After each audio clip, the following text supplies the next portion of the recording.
बिस्मिल्लाहिर्रहमानिर्रहीम। शुरू करता हूँ उस खुदा का नाम लेकर जो बड़ा मेहरबान है, निहायत रहम वाला है। परंतु मुसलमान धर्म के भाई बहनों को तो पता ही नहीं कि अल्लाह कौन है, खुदा कौन है। उसकी जानकारी भी इस पवित्र पुस्तक मुसलमान नहीं समझे ज्ञान कुरान के मार्फत मुसलमान भाइयों को दी जा रही है। इस पुस्तक पर आज हमारा ये 4 नंबर का वीडियो है। यदि आपने अभी तक वीडियो नंबर 1 से देखना शुरू नहीं किया है तो आपको ज़रूर देखना चाहिए, तभी आपको असल में समझ में आएगा कि ओरिजिनल अल्लाह, ओरिजिनल खुदा कौन है, जिसकी जानकारी वर्तमान तक पूरे विश्व के किसी भी मुसलमान मुल्ला मौलवी को नहीं है। तो चलिए शुरू करते हैं उसी पाक खुदा के नाम से जो वर्तमान में सतगुरु रामपाल जी के रूप में धरती पे प्रकट हैं।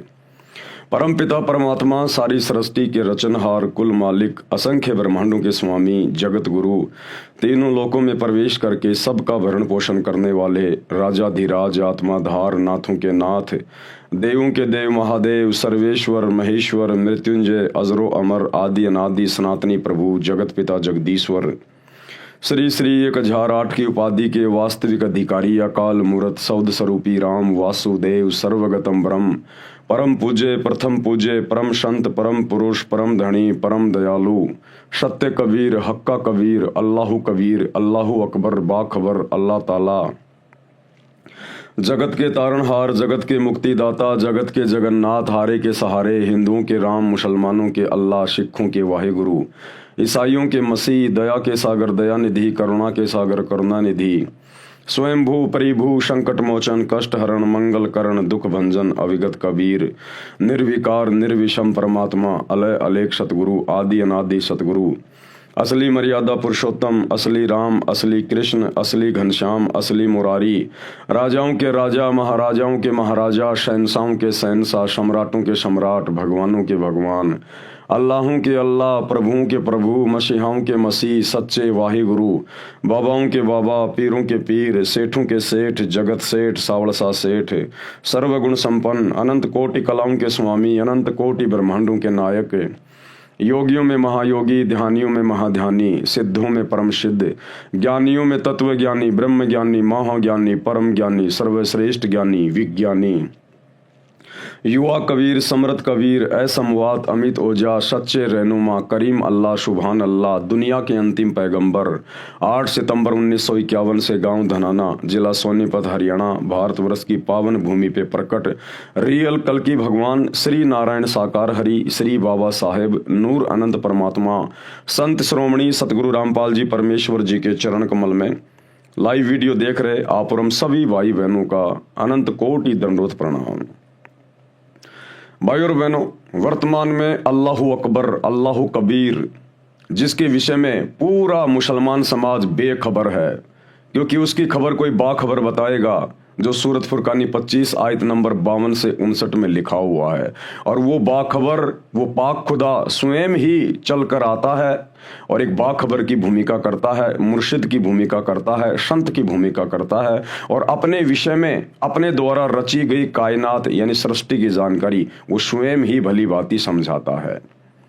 तो पाक कुरान उसी बाखबर सतगुरु रामपाल जी की तरफ इशारा कर रही है, जिसके विषय में मुसलमान समाज के डुप्लीकेट अल्लाह ने, जिसे मुसलमान समाज अपना अल्लाह मानता है, उसने भी हाथ खड़े कर दिए और कहा कि ए पैगंबर, जिस अल्लाह ने, जिस खुदा ने आसमान और जमीन के दरमियान जो भी कुछ है 6 दिन में बनाया और 7वें दिन वो तख्त पे जा विराजा, उसकी खबर किसी बाखबर से जा पूछ। तो जिस ओरिजिनल अल्लाह, ओरिजिनल खुदा के बारे में मुसलमान धर्म के मानने वाले भाई बहनों के डुप्लीकेट अल्लाह को भी नहीं पता है, आज वो ओरिजिनल खुदा स्वयं धरती पर, भारतवर्ष की पावन भूमि पर सतगुरु रामपाल जी के रूप में स्वयं प्रकट है। आवश्यकता है तो उनको पहचानने की, उन्हें पहचाना जाएगा उनके सत्संग सुनकर। जेब से मोबाइल निकालिए, यूट्यूब पर सतगुरु रामपाल जी के प्रवचन सुनना शुरू करें, तब जाकर ये अल्लाह समझ में आएगा और आप मुसलमान धर्म के भाई बहन अपना आत्म कल्याण करवा सकते हैं। बाकी अल्लाह साकार है या निराकार है, धरती पर आता है या नहीं आता है, वो बेचून है या कैसा है, इन सभी बातों की बहुत सारी जानकारियां आपको पिछले वीडियो में उपलब्ध करवा दी गई है। आप जी पीछे की वीडियो देख सकते हैं। आज के वीडियो में हम आगे बढ़ेंगे कि और किन किन शास्त्रों में, ग्रंथों में, पुस्तकों में कबीर ही अल्लाह है, इबादई कबीरा वही परमेश्वर है, खुदा है, ओरिजिनल है, और किन किन शास्त्रों में प्रमाण है। तो आज पूज्य गुरुदेव भगवान सतगुरु रामपाल जी ये अल्लाह कबीर अपने कर कमल से इस पवित्र पुस्तक मुसलमान नहीं समझे ज्ञान कुरान इसकी रचना करके और हमें सच्चाई से रूबरू करवा रहे हैं। शास्त्रों में परमात्मा यानी अल्लाह का जिक्र सूक्ष्म वेद में कहा है कि सूक्ष्म वेद क्या है? आम समाज में केवल 4 वेद माने जाते हैं, ऋग्वेद, यजुर्वेद, सामवेद, अथर्ववेद। परंतु इन सभी चारों वेदों का पिता सूक्ष्म वेद को कहा गया है। सृष्टि की रचना का जो संपूर्ण ज्ञान, परमात्मा प्राप्ति का जो संपूर्ण ज्ञान है वो इन चारों वेदों में नहीं है। ये चारों वेद तो इस डुप्लीकेट अल्लाह ने, शैतान ने, हिंदू धर्म में जिसको काल कहा जाता है, इसने वो पूर्ण परमेश्वर की जानकारी, पूर्ण अल्लाह कबीर की जानकारी छुपा दी है। छुपाई क्यों है? उसके पीछे बहुत गहरा एक रीजन है जो आपको सृष्टि रचना से पता चलेगा। इसको एक श्राप लगा हुआ है उसके कारण, ताकि किसी भी आत्मा के पास, किसी भी इंसान के पास उस पूर्ण खुदा अल्लाह कबीर की सही जानकारी ना पहुंच जाए। तो वो 5वां वेद जो सूक्ष्म वेद होता है, स्वयं वो अल्लाह कबीर ओरिजिनल खुदा, वो परमेश्वर परमात्मा बाखबर बनकर, मुर्शिद बनकर, संत बनकर धरती पर आता है और अपने मुख कमल से वाणियां बोल बोल के वो सृष्टि का ज्ञान देता है, जो ज्ञान चारों वेदों में नहीं, मुसलमान धर्म की चारों पवित्र पुस्तकों में नहीं, गीता में नहीं, 18 पुराणों में नहीं, कंप्लीट नहीं है, थोड़ी थोड़ी जानकारी है। तो कंप्लीट जानकारी वो परमेश्वर, वो अल्लाह, वो खुदा, वो कबीर भगवान स्वयं ही धरती पर प्रकट होकर और अपने मुख कमल से वाणियां बोलकर हमें बताता है, समझाता है। उनके मुख कमल से बोली गई वाणियों को सच्चिदानंद घन ब्रह्म की वाणी कहा जाता है, कलाम ए कबीर कहा जाता है, कबीर वाणी कहा जाता है। और फिर आगे चलकर उसका एक संग्रह कर लिया जाता है जिसको कबीर सागर का नाम दिया गया। 350 साल पहले आदरणीय गरीबदास जी ने उसी परमेश्वर के विषय में 24,000 तमाम वाणियां लिखी हैं, जो आज एक अमर ग्रंथ के रूप में हमारे पास में उपलब्ध है। तो 5वां वेद सूक्ष्म वेद, जिसमें सूक्ष्म जानकारी है, जो जानकारी हिंदुओं के चारों वेदों में नहीं, मुसलमानों की चारों पुस्तकों में नहीं, ईसाइयों की बाइबल में नहीं, सिखों के गुरु ग्रंथ साहिब में नहीं, वो जानकारी वो अल्लाह कबीर स्वयं धरती पर प्रकट होकर अपनी वाणियां बोल के देता है, जिसको सूक्ष्म वेद कहा जाता है। तो सूक्ष्म वेद में क्या कहा गया है? वही मोहम्मद, वही महादेव, वही आदम, वही ब्रह्मा, दास गरीब दूसरा कोई नहीं, देख आपने घर मां। क्या कहा गया है? वही मोहम्मद, वही महादेव। कि ये हिंदू मुसलमान आपस में शैतान की प्रेरणा से, काल की प्रेरणा से धर्मों में बंटकर अपने अपने धर्म को, अपनी अपनी भक्ति को सर्वश्रेष्ठ मानकर उलझे हुए हैं। लेकिन सूक्ष्म वेद में अल्लाह कबीर ने कंप्लीट जानकारी दी है और कहा है कि लड़ो मत, झगड़ो मत। यहां की 21 ब्रह्मांड की सृष्टि जो शैतान चला रहा है, ये डुप्लीकेट अल्लाह चला रहा है, जिसने गीता जी का ज्ञान महाभारत के युद्ध के दौरान श्री कृष्ण में प्रवेश करके अर्जुन को दिया, और उधर हजरत मोहम्मद के ऊपर जिसने कुरान शरीफ की आयतें नाजिल की, ये एक ही है। इसको चाहे डुप्लीकेट अल्लाह कहो, चाहे शैतान कहो, चाहे काल कहो, चाहे इसको क्षर ब्रह्म कहो, ज्योति निरंजन कहो, ये एक ही शक्ति है जो अपने आप में यहाँ पर अल्लाह यानी भगवान बन के बैठा हुआ है। तो सूक्ष्म वेद में कहा है कि वही मोहम्मद, वही महादेव, यानी मुसलमान धर्म में हजरत मोहम्मद जी शंकर जी के अवतार हैं, शंकर जी के गण हैं, उनके शंकर लोक से आई हुई एक आत्मा है। तो शंकर कहिए चाहे हजरत मोहम्मद कहिए, बात एक ही है, ये आत्मा शंकर जी के लोक से आई हुई है। वही मोहम्मद, वही महादेव और वही आदम, वही ब्रह्मा। और मुसलमान धर्म के लोग जिसे अपना प्रथम पुरुष मानते हैं बाबा आदम, ये बाबा आदम ब्रह्मा जी के लोक से आई हुई आत्मा है, ये ब्रह्मा जी का गण है, ब्रह्मा जी का गण है। वही मोहम्मद, वही महादेव, वही आदम, वही ब्रह्मा, दास गरीब दूसरा कोई नहीं। आदरणीय गरीबदास जी कह रहे हैं सूक्ष्म वेद में कि दूसरा और कोई नहीं है, देख आपने घर में यानी उस सच्चे मुर्शिद सच्चे सतगुरु की शरण में आ, उससे भक्ति प्राप्त कर और फिर वो तुझे शरीर के कमल खोलने के जो शत भक्ति मंत्र देगा उनका जाप कर, फिर तुझे बिल्कुल स्पष्ट दिखाई देगा, तेरे चैनल खुल जाएंगे, तेरी दिव्य दृष्टि खुल जाएगी, तुझे स्पष्ट दिखाई देगा कि हजरत मोहम्मद जिसे तुम अपना पैगंबर मानते हो ये शंकर जी का गण है, श्री शंकर जी के लोक से आई हुई आत्मा है, और बाबा आदम ब्रह्मा जी का गण है, ब्रह्मा जी के लोक से आई हुई आत्मा है। भावार्थ, मुसलमान धर्म के प्रवर्तक हजरत मोहम्मद जी भगवान शिव के लोक से आए, पुण्यकर्मी आत्मा थे जो परंपरागत साधना ही एक गुफा में बैठकर किया करते थे। जिस समय हजरत मोहम्मद जी को जिब्राइल नाम का फरिश्ता नहीं मिला था, उनके ऊपर किसी प्रकार की कोई आयतें नाजिल नहीं हुई थी, उससे पहले भी हजरत मोहम्मद जी हीरा की गुफा में बैठकर समाधि लगाया करते थे, पद्मासन लगाकर साधना किया करते थे, शंकर भगवान की साधना किया करते थे, क्योंकि ये शंकर जी के लोक से आए हुए हैं। अब ये शंकर जी कौन है? ये ब्रह्मा विष्णु और शंकर जी ये तीनों शैतान के पुत्र हैं, ये काल के पुत्र हैं। ये आपको सृष्टि रचना से पता चलेगा जब आगे इस पुस्तक में हम पढ़ेंगे। शिव जी का एक गण जो 11 रुद्रों में से एक है, वह मोहम्मद जी से उस गुफा में मिले। उन्हीं की भाषा अरबी भाषा में काल प्रभु अर्थात ब्रह्म का संदेश सुनाया। उसी रुद्र को मुसलमान जिब्राइल फरिश्ता कहते हैं। मुसलमान धर्म के लोग जिस जिब्राइल को फरिश्ता कहते हैं कि हमारे पैगंबर को जिब्राइल आके मिला था, वो जिब्राइल शंकर जी के 11 रुद्रों में से एक था, जिसने शैतान का फरमान सुनाया, इस काल ब्रह्म का उसको फरमान सुनाया, जो नेक फरिश्ता माना जाता है। हजरत आदम, अभी हजरत आदम जी कौन थे? यानी मोहम्मद जी का तो हो गया क्लियर कि वही मोहम्मद, वही महादेव और वही आदम, वही ब्रह्मा। हजरत आदम पुराणों में तथा जैन धर्म के ग्रंथों में प्रसंग आता है जो इस प्रकार है। ऋषभ देव जी राजा नाभिराज के पुत्र थे। नाभिराज जी अयोध्या के राजा थे। ऋषभ देव जी के 100 पुत्र तथा एक पुत्री थी। ये सतयुग की बातें हैं। एक दिन परमेश्वर, कौन परमेश्वर? अल्लाह कबीर, ये कबीर देव, ये कबीर भगवान सृष्टि का एक ही परमात्मा है।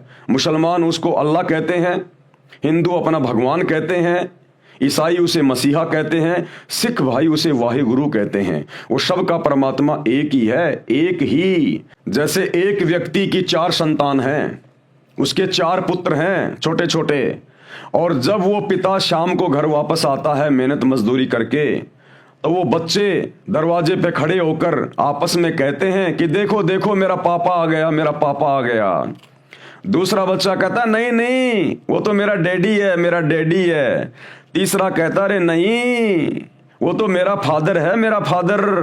और चौथा बच्चा कहता अरे नहीं वो मेरा बाप है, मेरा बाप।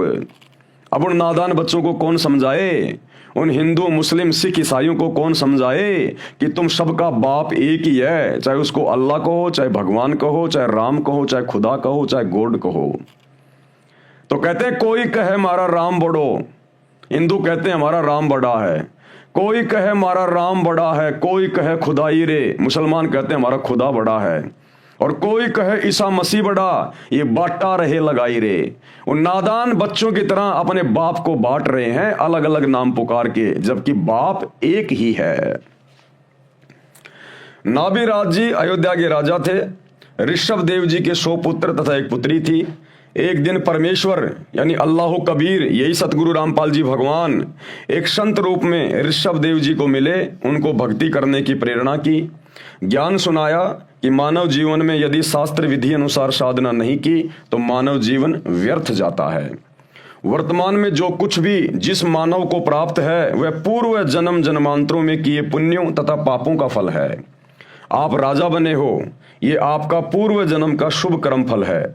यदि वर्तमान में भक्ति नहीं करोगे तो आप भक्ति शक्तिहीन तथा पुण्यहीन होकर नरक में गिरोगे तथा फिर अन्य प्राणियों के शरीरों में कष्ट उठाओगे। जैसे वर्तमान में इन्वर्टर की बैटरी चार्ज कर रखी है और चार्जर निकाल रखा है, फिर भी वह बैटरी कार्य कर रही है। इन्वर्टर से पंखा भी चल रहा है, बल्ब ट्यूब भी जग रहे हैं। यदि चार्जर को फिर से लगाकर चार्ज नहीं किया गया, यानी फिर से मनुष्य जन्म में भक्ति शुरू नहीं की गई, तो कुछ समय उपरांत इन्वर्टर सारा कार्य छोड़ देगा। न पंखा चलेगा, न बल्ब, न ट्यूब जगेगी। इसी प्रकार मानव शरीर एक इन्वर्टर है, शास्त्र अनुकूल भक्ति चार्जर है। परमात्मा की शक्ति से मानव फिर से चार्ज हो जाता है, अर्थात भक्ति की शक्ति का धनी तथा पुण्यवान हो जाता है। यानी कबीर परमेश्वर जी ने ऋषभ देव जी को जाकर बताया, समझाया कि हे राजन, क्योंकि वो परमात्मा की पिछले जन्म जन्मांतरों की अच्छी आत्मा थी, और ऐसी आत्माओं को ये कबीर परमात्मा मुर्शिद रूप में, संत रूप में, जिंदा बाबा के रूप में, संत रूप में मिलता ही रहता है। तो कबीर परमेश्वर जी ने कहा कि हे राजन, आप वर्तमान में राजा हैं, लेकिन वर्तमान में आप शास्त्रों के अनुसार सत भक्ति नहीं कर रहे हैं। जैसे वर्तमान में पूरा मुसलमान समाज भ्रमित है, शास्त्रों के अनुसार भक्ति नहीं कर रहा। पूरा हिंदू समाज भ्रमित है, ईसाई समाज भ्रमित है, जैन समाज भ्रमित है कि आप शास्त्रों के अनुसार सत भक्ति नहीं कर रहे। और वर्तमान में आप जो राजा बन के बैठे हो ना, ये तो आपके पिछले मनुष्य जन्म की भक्ति का प्रतिफल है। और वर्तमान में यदि आपने भक्ति रूपी चार्जर नहीं लगाया, सत भक्ति सच्चे सतगुरु की शरण में आकर शुरू नहीं की, तो अगले जन्म में नरक में जाओगे। 84 लाख योनियों में शैतान के द्वारा, इस काल के द्वारा भेज दिए जाओगे। ये ज्ञान उस ऋषि रूप में प्रकट परमात्मा के श्री मुख कमल से सुनकर ऋषभ देव जी ने भक्ति करने का पक्का मन बना लिया। ऋषभ देव जी ने ऋषि जी का नाम जानना चाहा, तो ऋषि जी ने अपना नाम कबीर देव बताया। कबीर वेदों में परमेश्वर को कहा जाता है कबीर देव, हम कह देते हैं कबीर भगवान, कबीर साहिब, अल्लाह कबीर। और ये भी कहा कि मैं स्वयं पूर्ण परमात्मा हूं। चारों वेदों में जो कबीर देव लिखा है वह मैं हूं, मेरा यही नाम है, मैं ही परम अक्षर ब्रह्म हूं, यानी सबसे ऊपर वाला भगवान हूं। सूक्ष्म वेद में लिखा है ऋषभ देव के आइया कबी नामे करतार, यानी वो कबीर देव, वो कबीर भगवान अल्लाह कबीर ऋषभ देव के पास भी गए थे और 9 योगेश्वर को समझाया, जनक विदे उद्धार। और त्रेता युग में 9 योगेश्वरों को भी परमेश्वर ने ज्ञान दिया, और श्री रामचंद्र जी के ससुर यानी श्री जनक जी, जो सीता जी के मुंह बोले पिता थे, उनको भी परमेश्वर मिले और ज्ञान समझाया। भावार्थ, ऋषभ देव जी को कबीर नाम से परमात्मा मिले, उनको भक्ति की प्रेरणा की। उसी परमात्मा ने 9 योगेश्वरों तथा राजा जनक को समझाकर उनके उद्धार के लिए भक्ति करने की प्रेरणा की। ऋषभ देव जी को ये बात रास नहीं आई कि ये ऋषि ही कबीर देव है, जो वेदों में सबका उत्पत्ति करता कबीर देव लिखा है। अब भाइयों और बहनों, यही सबसे बड़ी बिजली गिरी हुई है। अब भगवान आएगा, कबीर अल्लाह आएगा, खुदा आएगा, तो कोई सींग लगा के थोड़ी आएगा, पूंछ लगा के थोड़ी आएगा। हिंदू श्री रामचंद्र जी को भगवान मानते हैं, परमात्मा मानते हैं, तो क्या श्री रामचंद्र जी सींग लगा के आए थे, पूंछ लगा के आए थे? द्वापर में श्री कृष्ण जी आए, हिंदू उसे अपना भगवान कहते हैं, क्या वो नाक पे सींग लगा के आया था, पूंछ लगा के आया था? मुसलमान धर्म का कोई भी पीर पैगंबर बाबा आदम से लेकर हजरत मोहम्मद तक क्या कोई सींग लगा के आए थे? अन्य कोई आडंबर या पाखंड करके आए थे? अरे परमात्मा है जिसने सबको पैदा किया है, जिसने पूरी सृष्टि रचाई है, ये पृथ्वी जिसने बनाई है, उस परमेश्वर को क्या डर है यहां पर आने में? लेकिन जब वो परमात्मा यहां आता है आप और हमें समझाने के लिए, क्योंकि परमात्मा क्यों आएगा, खुदा क्यों आएगा? आप और हमें समझाने के लिए आएगा, हमें ज्ञान देने के लिए आएगा, क्योंकि हम सभी आत्माएं भटकी हुई हैं। हम इस शैतान के चक्कर में, इस काल के चक्कर में अपने सुखमय स्थान, उस 7वें आसमान वाले स्थान जन्नत ओरिजिनल सतलोक को छोड़ के आ गए। यहां पर इस शैतान ने हमारे को भ्रमित किया, वहां पर हमारे को परमेश्वर से, अल्लाह कबीर से दूर किया। तो गुरुदेव भगवान, वो कबीर परमात्मा हमारी उन तमाम गलतियों को माफ करते हुए हमें वहां फिर ले जाने के लिए आते हैं, और यहां तरह तरह के रूप धारण करके हमें सच्चा ज्ञान देते हैं, शास्त्रों के अनुसार ज्ञान देकर, प्रमाण देकर समझाने का प्रयास करते हैं। लेकिन उस समय तक इस काल शैतान ने अपने नकली धर्मगुरुओं के माध्यम से, मुल्ला मौलवियों के माध्यम से, पंडित आचार्य शंकराचार्यों के माध्यम से पूरे भगत समाज में यह गलत धारणा फैला दी होती है कि भगवान तो निराकार है, अल्लाह तो बेचून है, अल्लाह दिखाई नहीं देता, अल्लाह धरती पे नहीं आता। तो जब वो ओरिजिनल अल्लाह, वो कबीर परमात्मा संत रूप में, मुर्शिद रूप में धरती पे आता है और अपना सच्चा ज्ञान देता है, तो जल्दी से आत्माएं स्वीकार नहीं कर पाती हैं, क्योंकि पुराना रंग, वो अज्ञान का, धर्म के ठेकेदारों के द्वारा जो चढ़ाया हुआ होता है, वो जल्दी से उतर नहीं पाता। लेकिन लगातार उनके सत्संग प्रवचन सुनते रहने से वो अज्ञान एक दिन साफ हो जाता है और स्पष्ट रूप से वो परमेश्वर उन आत्माओं को दिखाई देने लगता है। तो भाई और बहनों, थोड़ा सा दिमाग पे जोर डालिए, सतगुरु रामपाल जी का मकसद क्या है? क्या उन्हें मुसलमानों से कोई लोभ लालच है, कोई स्वार्थ है? क्या अन्य धर्म के लोगों से कोई लोभ लालच है? जो इतनी मोटी मोटी 500-500 पेज की पुस्तकें लिख रहे हैं, 30 साल से दिन रात सत्संग कर रहे हैं, क्या स्वार्थ है उनका? वो हमारा पिता है, हमारा बाप है, अल्लाह कबीर है। वो अपनी आत्माओं के लिए ये प्रयास कर रहा है, क्योंकि उसे स्पष्ट दिखाई देता है ये मनुष्य जन्म केवल भक्ति के लिए मिलता है, उसी अल्लाह कबीर की रजा से मिला है। अन्यथा ये शैतान, ये काल हमें 84 लाख योनियों से बाहर नहीं निकलने दे। लेकिन उस अल्लाह कबीर सच्चे खुदा की रहमत से हमें 84 लाख योनियां भोगने के बाद एक मनुष्य शरीर मिलता है। ये चाहे मुसलमान हो, चाहे हिंदू हो, चाहे सिख हो, चाहे ईसाई हो, पूरी दुनिया में 4000 के आसपास धर्म है। हर धर्म के व्यक्ति एक ही प्रोसीजर से माँ के पेट से गंदगी में लिपट के बाहर आते हैं। वो अल्लाह कबीर, वो परमात्मा किसी को हिंदू मुसलमान बना के नहीं भेजता। इस शैतान ने हमें बांटा हुआ है ताकि हम उस सच्चे परवरदिगार की पहचान ना कर लें जब वो धरती पर आकर ज्ञान देता है। तो थोड़ा सा दिमाग पर जोर डालिए, सतगुरु रामपाल जी के प्रवचन घर बैठे मोबाइल पर, यूट्यूब पर सुनना शुरू कीजिएगा एक बार। ये बात रास नहीं आई कि ये ऋषि ही कबीर देव है, जो वेदों में सबका उत्पत्ति करता कबीर देव लिखा है, परंतु भक्ति करने का दृढ़ मन बना लिया। एक तपस्वी ऋषि से दीक्षा लेकर ओम नाम का जाप तथा हठ योग किया। ऋषभ देव जी का बड़ा पुत्र भरत था, भरत का पुत्र मारीची था। ऋषभ देव जी ने पहले 1 वर्ष तक निराहार यानी भूखा रहकर तप किया, जो शास्त्रों के विरुद्ध था। किसी भी शास्त्र में रोजे करने का, व्रत करने का कहीं नहीं लिखा हुआ। ये केवल मनमाना आचरण है, मनमाना आचरण। फिर 1000 वर्ष तक घोर तप किया। ये तप करना भी किसी भी धर्म की पवित्र पुस्तकों में नहीं लिखा हुआ है, नकली धर्म गुरुओं के द्वारा काल प्रेरणा से, शैतान की प्रेरणा से। क्योंकि शैतान का, इस काल का तो एक ही काम है कि हम उल्टी साधना में लगे रहें और अपने कर्म फोड़ते रहें, अपना ये अनमोल मनुष्य शरीर और ये समासें बर्बाद करते रहें। तपस्या समाप्त करके अपने पुत्र अर्थात भरत के पुत्र मारीची को प्रथम धर्म उपदेशना यानी दीक्षा दी। ये मारीची वाली आत्मा 24वें तीर्थकर महावीर जैन जी हुए थे। ऋषभ देव जी ने जैन धर्म नहीं चलाया, ये तो श्री महावीर जैन जी से चला है। वैसे श्री महावीर जी ने भी किसी धर्म की स्थापना नहीं की थी, केवल अपने अनुभव को अपने अनुयायियों को बताया था। जिस प्रकार श्री हजरत मोहम्मद जी ने कोई मुसलमान धर्म नहीं चलाया, कोई इस्लाम धर्म नहीं चलाया, उन्होंने केवल एक पंथ चलाया था जिस पंथ में बुराइयां नहीं थी, मांस नहीं खाया जाता था, शराब नहीं पी जाती थी, ब्याज नहीं लिया जाता था, चोरी नहीं की जाती थी, केवल एक परमात्मा की पूजा की जाती थी, जैसा भी उनको ज्ञान था। तो हजरत मोहम्मद ने कोई धर्म नहीं चलाया था, केवल एक पंथ चलाया था। लेकिन आगे चलकर शैतान ने इसको एक धर्म का रूप दे दिया।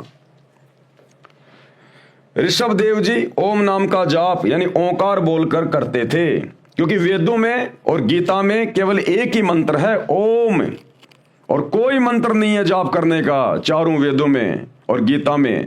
और ये ओम मंत्र केवल शैतान का है, इस काल का है। शैतान की गोद में ही जाएंगे ओम मंत्र का जाप करके भी। हाँ, ये है, अगर वेदों अनुसार, गीता अनुसार अगर इस ओम नाम का जाप करेंगे और इसकी मर्यादा में रहेंगे तो ब्रह्मा विष्णु महेश की भक्ति से ज्यादा समय तक हम लोग जन्नत में रह सकते हैं, स्वर्ग में रह सकते हैं।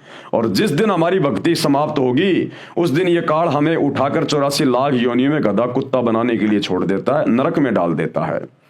जिस प्रकार भाई और बहनों ये जन्नत क्या है, ये स्वर्ग क्या है, जहां जाने के लिए मुसलमान धर्म के भाई बहन हम जन्नत में जाएंगे, जन्नत में जाएंगे। हिंदू कहते हैं हम स्वर्ग में जाएंगे, स्वर्ग में जाएंगे। माता पिता दादा दादी के मरने के बाद उसमें लिख देते हैं हमारे स्वर्गवासी दादाजी, और पूरी जिंदगी उसने वो काम किए जो नरक में जाने वाले हैं। तो क्या है ये जन्नत, क्या है ये स्वर्ग? गुरुदेव भगवान ने समझाया, जैसे कोई धनी व्यक्ति और साल भर अपने क्षेत्र में कार्य करता है, नौकरी करता है, थोड़े बहुत पैसे जमा करता है, फिर गर्मी के दिनों में वो अपने बच्चों को लेकर शिमला, ऊटी, मनाली इधर छुट्टियां मनाने चला जाता महीने 2 महीने के लिए। वहां जाकर एक होटल को किराए पे ले लेता है और वहां पर पैसे जमा करवाता है। एक होटल किराए पे ले लिया और जितने भी दिन वो वहां रहेंगे कोई काम नहीं करेंगे, केवल सारा दिन घूमना फिरना, मौज मस्ती करना, होटल में खाना पीना, लेकिन पैसे उसी के खर्च हो रहे हैं। और जब उसके पैसे खर्च हो जाएंगे, होटल वाला बोलेगा भैया या तो पैसे जमा करो या फिर अपना बोरिया बिस्तर यहां से उठाओ। अगर और पैसे हैं तो जमा करवा देगा और थोड़े दिन रह लेगा, अन्यथा उसके बाद फिर वापस अपने उसी वो कर्म क्षेत्र में आ जाता है। बच्चे घर पे बैठ जाएंगे, वो अपनी नौकरी पे जाएगा। इसी प्रकार ये स्वर्ग और ये जन्नत है, ये पृथ्वी लोक। यहां पर हम जैसे भी भक्ति करेंगे, साधना करेंगे, दान पुण्य करेंगे, धर्म कर्म करेंगे, जितनी भी हमारी भक्ति बनती है, हमारे दान पुण्य बनते हैं, तो वो भक्ति धन लेकर ये शरीर छोड़ने के बाद हम ऊपर जाते हैं धर्मराज के दरबार में, और वहां धर्मराज हमारा अकाउंट करेगा, किसने कैसी भक्ति की, कितनी भक्ति की, किसके पास में कितना भक्ति धन है। क्योंकि यहां का धन हम ऊपर लेकर नहीं जा सकते, और ना यहां का धन ऊपर चलता है। जब पाकिस्तान का पैसा हिंदुस्तान में नहीं चलता, हिंदुस्तान का पैसा अमेरिका में नहीं चलता, तो यहां का पैसा वहां ऊपर कैसे चलेगा? वहां तो भक्ति धन चलेगा। परमात्मा कहते हैं कबीरा सब जग निर्धना, धनवंता ना कोई, और धनवंता सो जानिए जिसके पास शत भक्ति रूपी धन होए। और ये शत भक्ति रूपी धन जमा होता है केवल सतगुरु की शरण में आकर भक्ति करने से। तो जब ऊपर जाएंगे धर्मराज देखेगा भैया तेरे को मनुष्य शरीर दिया था भक्ति करने के लिए, अरे बाकी कर्म तो जानवर भी कर ही रहे हैं, बच्चे पैदा करना, उनका पालन पोषण करना, अंत में मर जाना, ये काम तो जानवर भी करता है, पशु पक्षी भी करते हैं। तू क्या करके आया?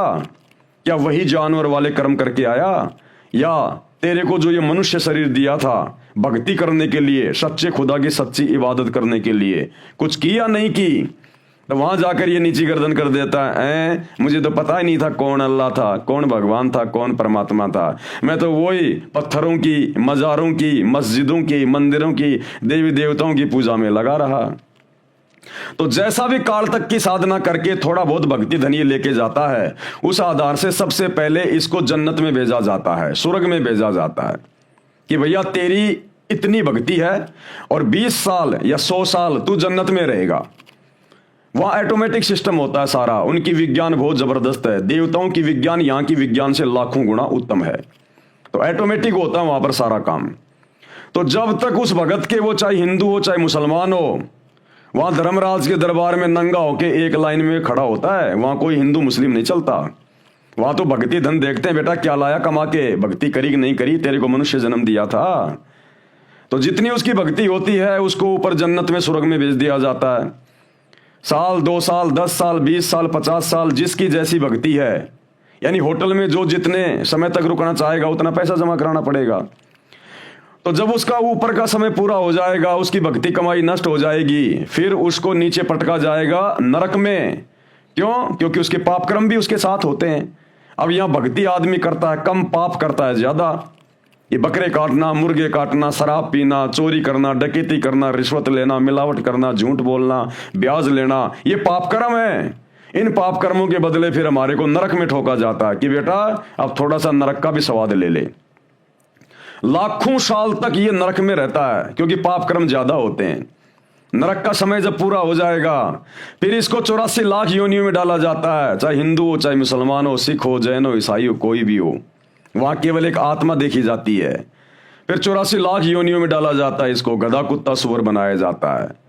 उतनी बार वो मुर्गा बनेगा, बकरा बनेगा, जितनी बार उसने, जब वो इंसान था उसने बकरे काटे, मुर्गे काटे। तुमने उस दरगाह का महल नहीं देखा, धर्मराज के तिल तिल का लेखा।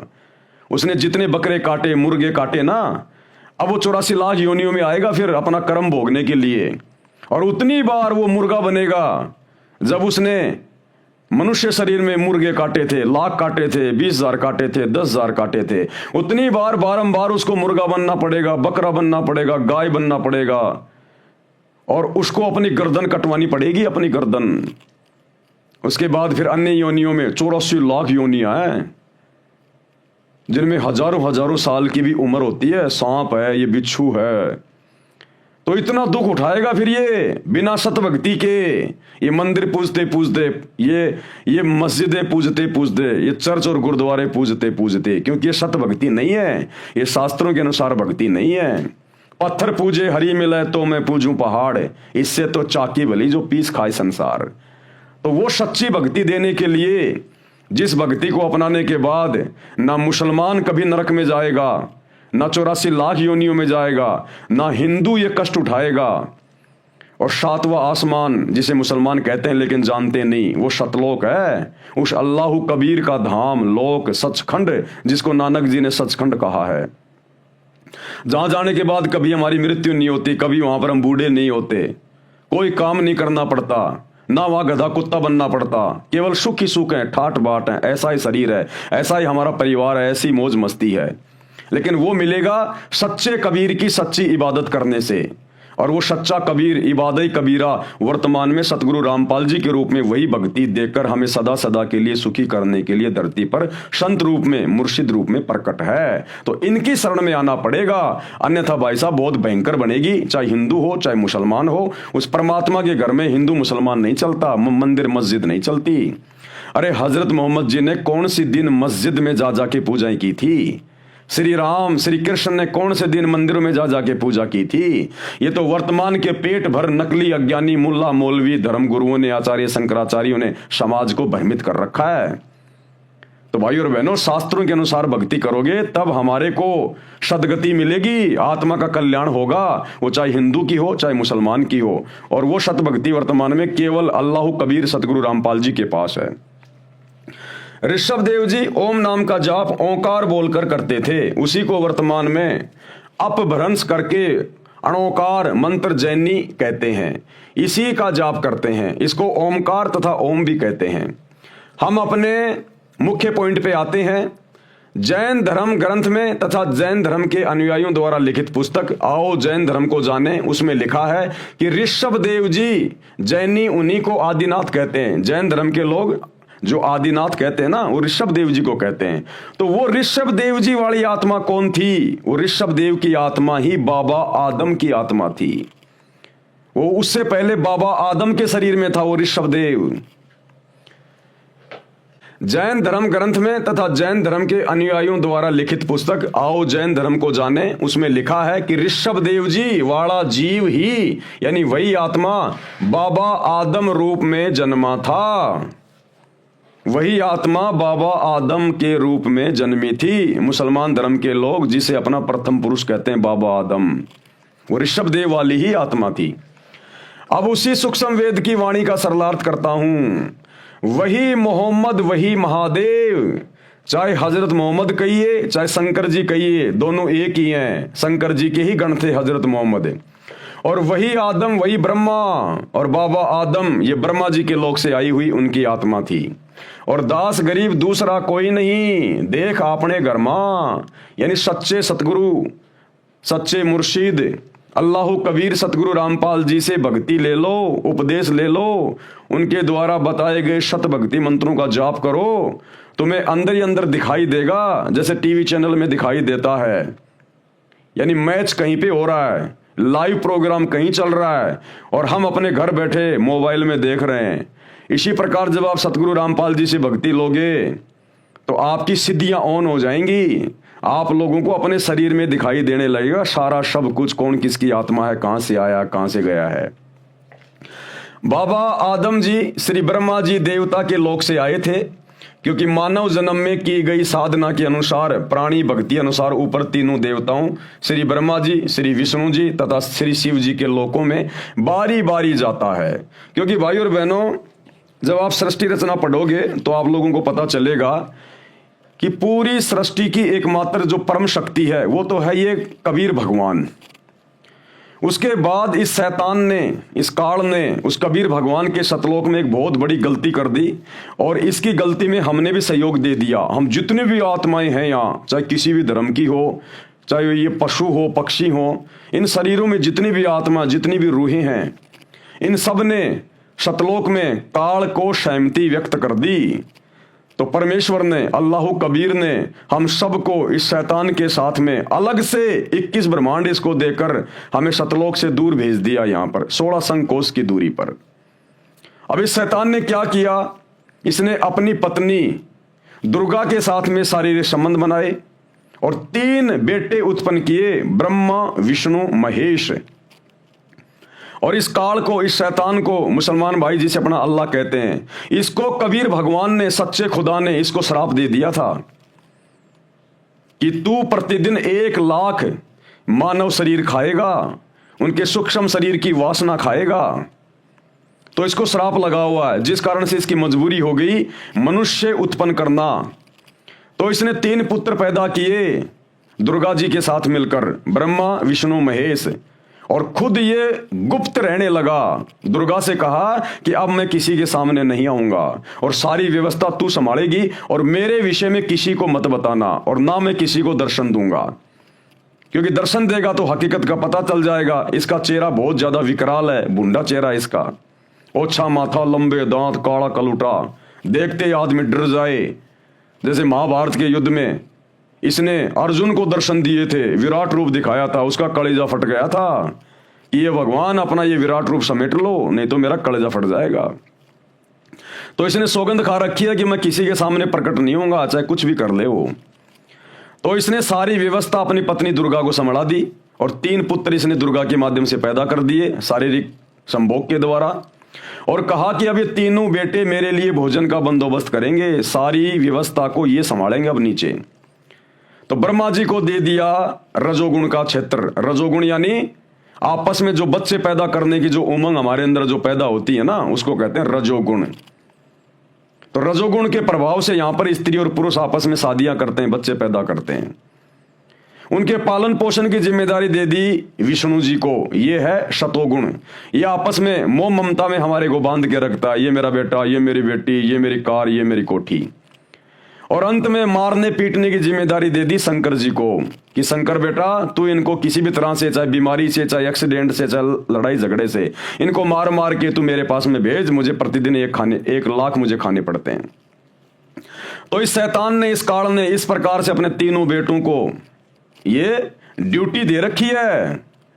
और शैतान के प्रभाव से, काल के प्रभाव से ये 3 देवता हमारे को यहां पर बांध के रखे हुए हैं और हम जीव इस काल के जाल से बाहर ना निकल जाएं, इसलिए इसने हमारे को भटका दिया, अलग अलग धर्मों में बांट दिया, ताकि आपस में लड़ते रहें, झगड़ते रहें, मरते रहें और मेरा भोजन मेरे पास में आता रहे।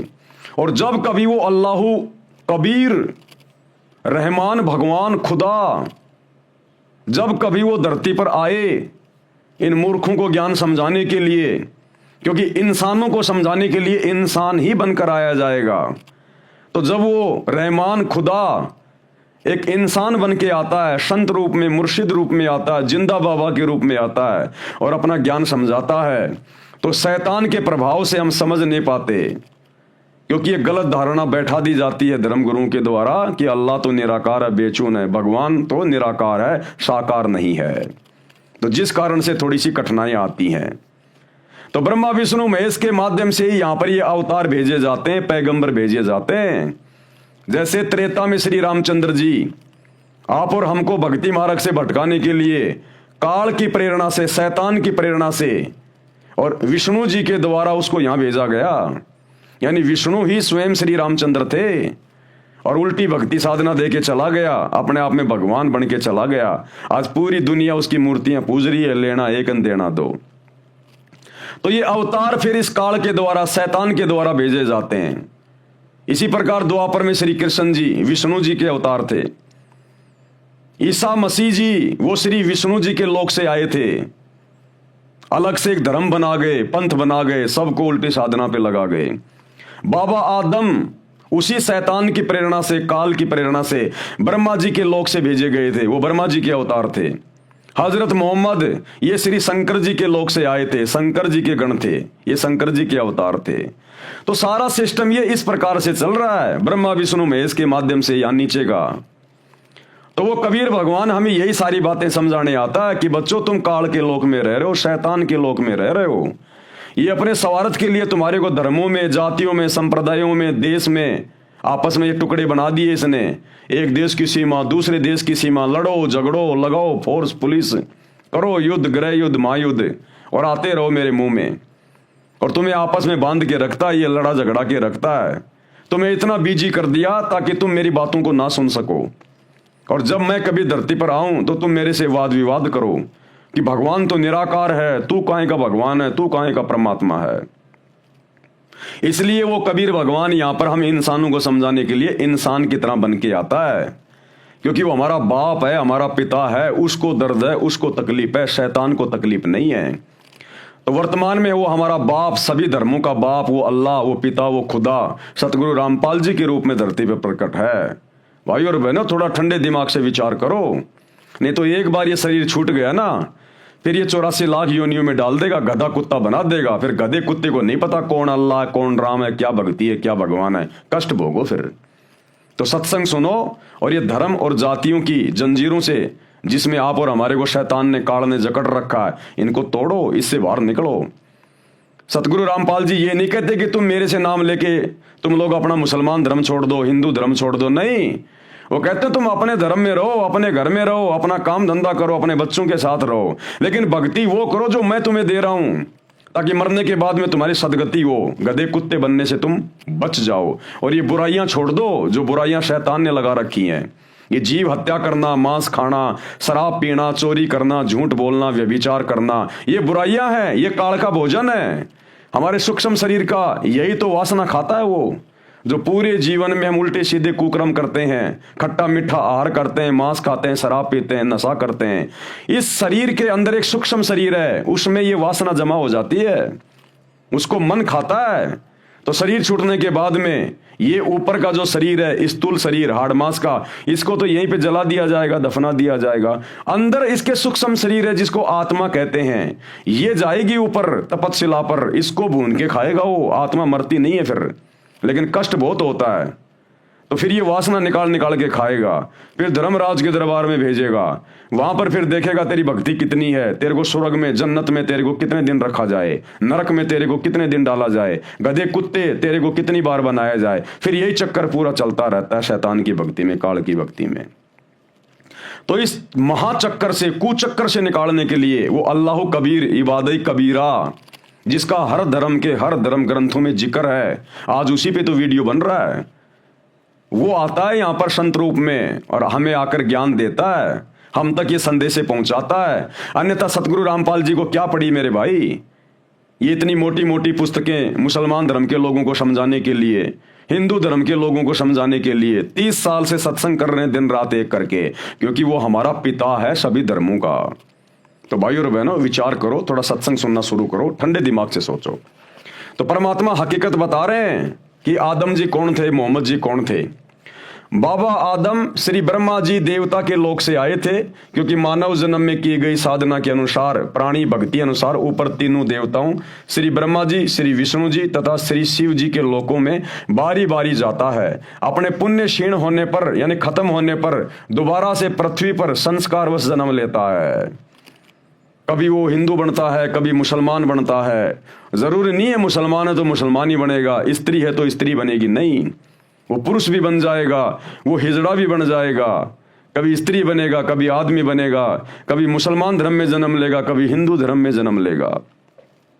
आज कोई मुसलमान धर्म में जन्म लेकर कट्टर मुस्लिम बना हुआ है, मरने के बाद 84 लाख योनियां भोगने के बाद फिर हो सकता अपने संस्कारवश वो हिंदू धर्म में जन्म ले लेगा। अब पहले तो मुसलमान धर्म में था, मुस्लिम था, कट्टर था, अब हिंदू धर्म में जन्म लेके जय श्री राम का झंडा उठा के घूम रहा है। तो ये काल हमारे को इस प्रकार से भ्रमित रखता है। अपने पुण्य यानी भक्ति नष्ट होने पर दोबारा से पृथ्वी पर संस्कारवश जन्म लेता है। संत गरीबदास जी गांव छुडानी जिला झज्जर हरियाणा प्रांत वाले को स्वयं ही वही परमात्मा मिले थे, वही कबीर देव, वही कबीर भगवान मिले थे जो ऋषभ देव जी को मिले थे। संत गरीबदास जी ने परमेश्वर के साथ ऊपर जाकर यानी गरीबदास जी की आत्मा को निकालकर कबीर परमात्मा 350 साल पहले अपने सतलोक में लेकर गए थे।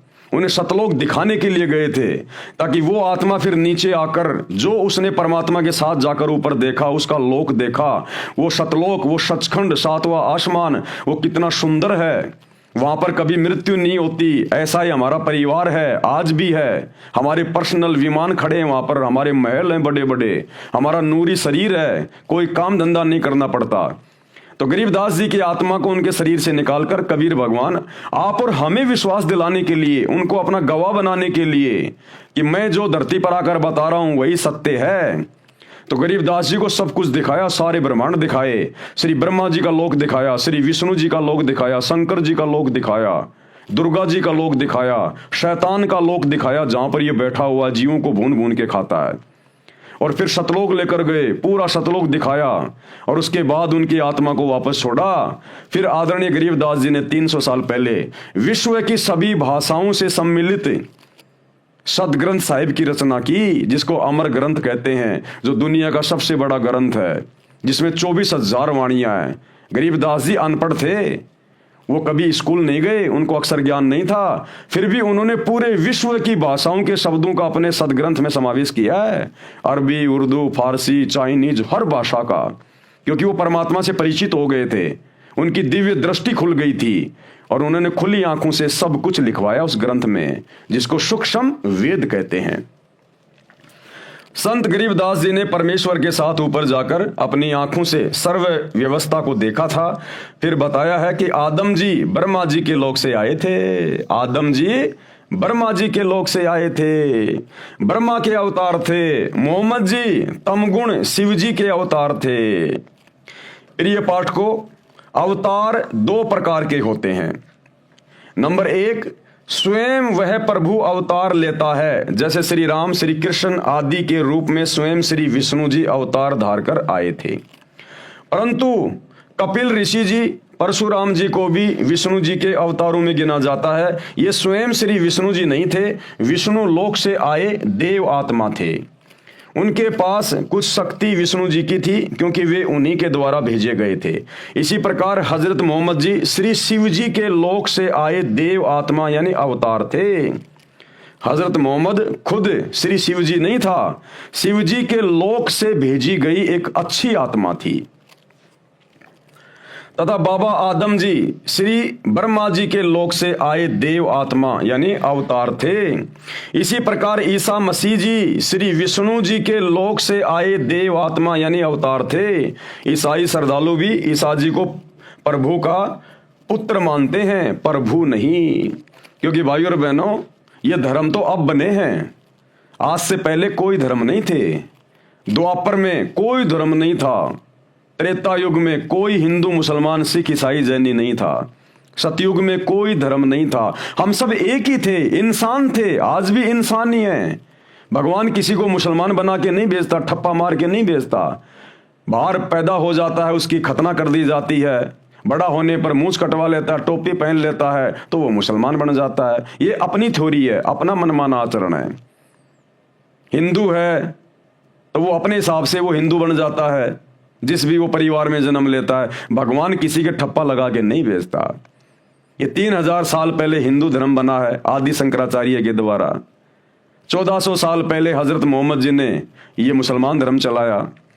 2500 साल पहले हजरत ईसा ने ईसाई धर्म चला दिया। उस समय नहीं चलाया, उनके जाने के बाद में लोगों ने नाम दे दिए, उनको धर्म का नाम दे दिया। 650 साल पहले ये जो 24वां जो ये तीर्थकर था जैन धर्म का, महावीर जैन, इसके मरने के बाद में जैन धर्म चल गया। श्री नानक जी के शरीर छोड़ने के बाद में लोगों ने सिख धर्म जो है वो चला दिया। तो ये तो अभी 2500-3 हजार साल के अंदर अंदर सारे धर्म चले हैं। इससे पहले कहाँ थे ये धर्म? तो हम सब इंसान हैं, हमारा एक ही धर्म है, मानव धर्म।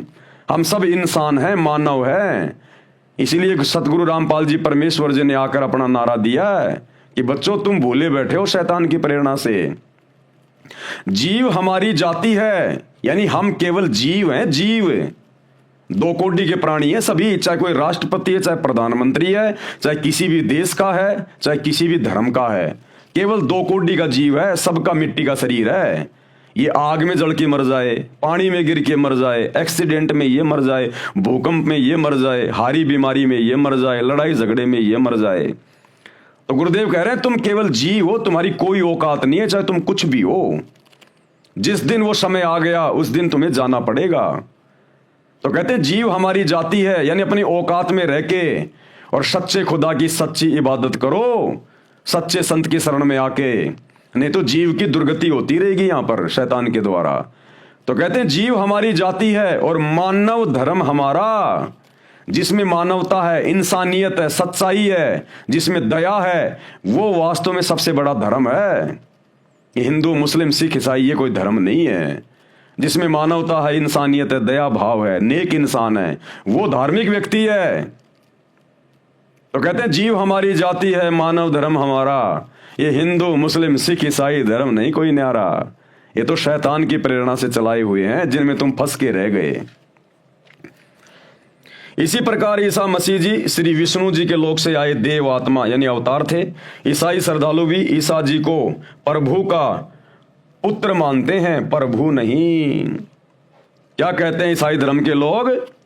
ईसा मसीह जी प्रभु के पुत्र थे, प्रभु के पुत्र, परमेश्वर के पुत्र। अरे तो परमेश्वर कौन है फिर? ईसा मसीह उसका पुत्र है, तो परमेश्वर कौन है जिसको तुम परमेश्वर कहते हो? वो शैतान है, शैतान। क्योंकि ब्रह्मा, विष्णु, महेश ये तीनों देवता शैतान के यानी उस काल के बेटे हैं, जो दुर्गा जी से उसने पैदा किए। और ईसा मसीह जी कौन थे? ये विष्णु जी के लोक से आई हुई आत्मा थी, ये विष्णु जी के लोक से आई हुई आत्मा थी। तो किसने भेजा उसको? विष्णु ने भेजा।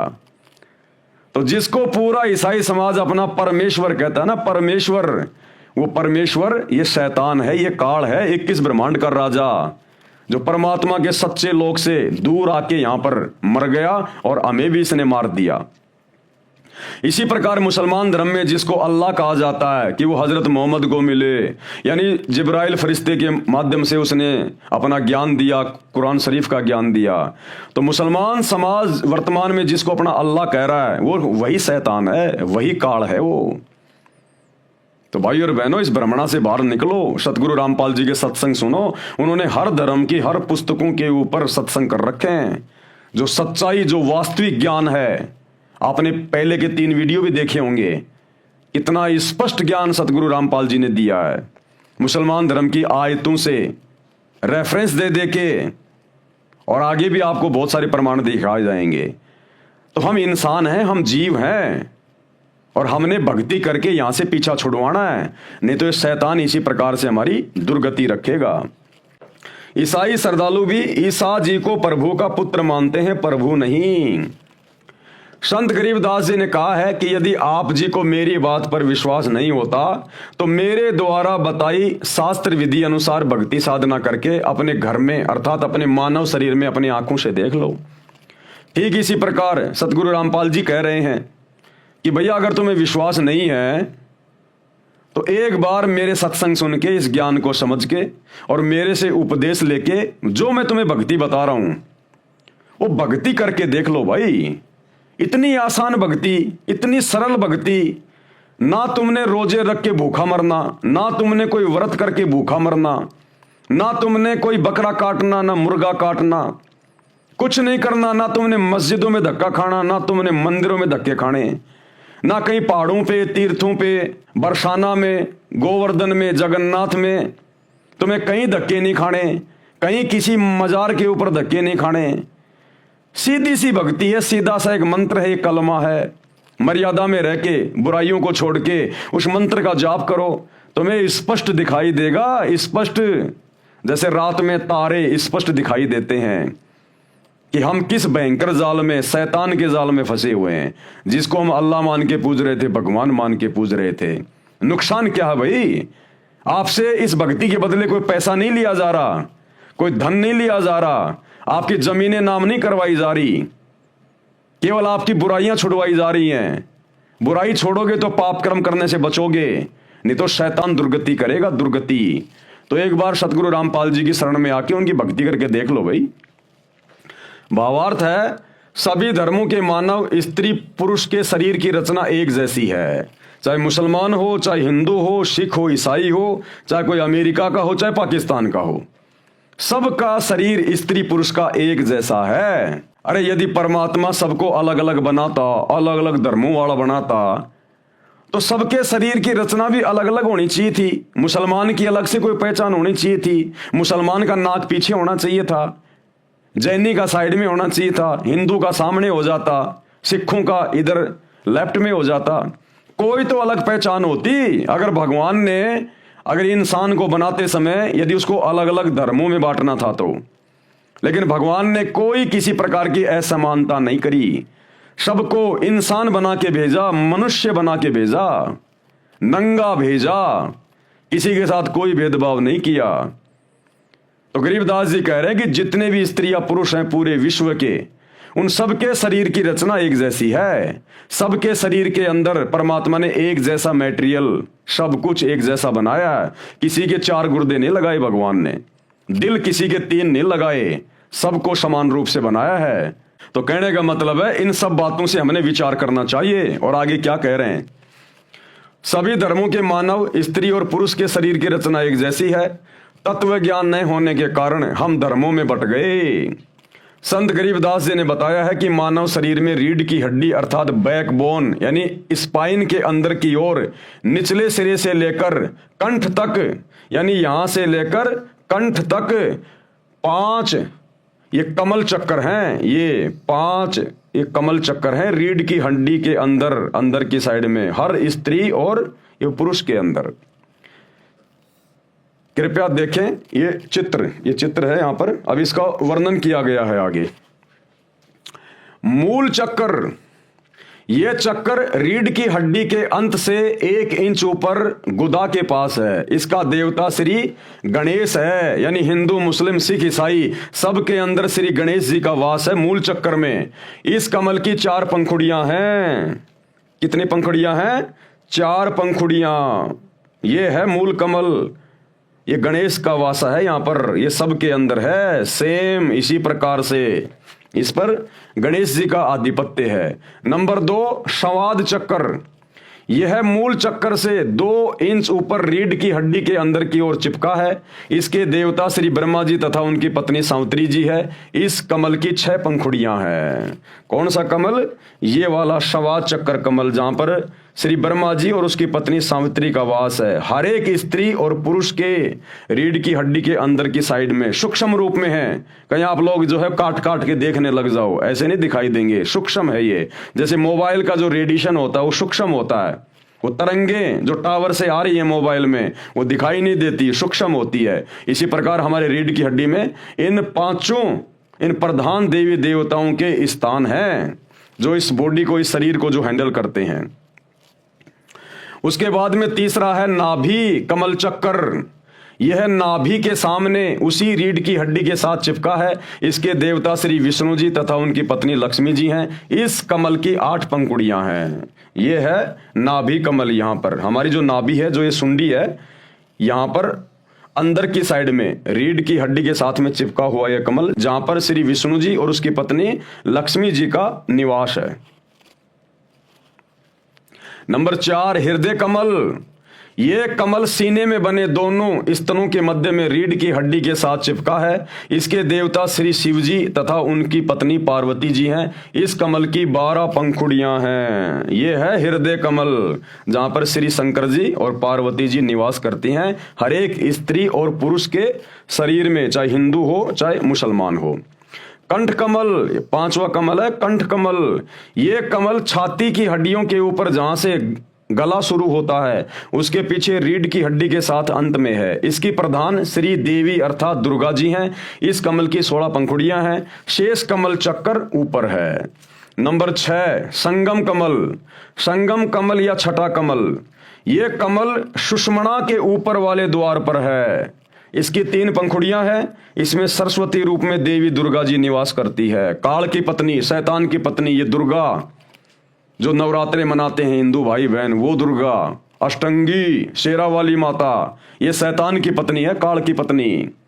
ये संगम कमल में निवास करती है सरस्वती देवी के रूप में।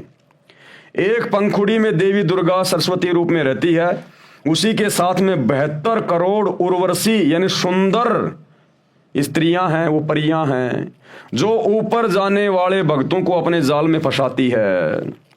ये काल का भयंकर षड्यंत्र है शरीर में, हमारे को रोक के रखने के लिए, ताकि हमारा मोक्ष ना हो जाए, आत्मा इसके जाल से बाहर ना निकल जाए।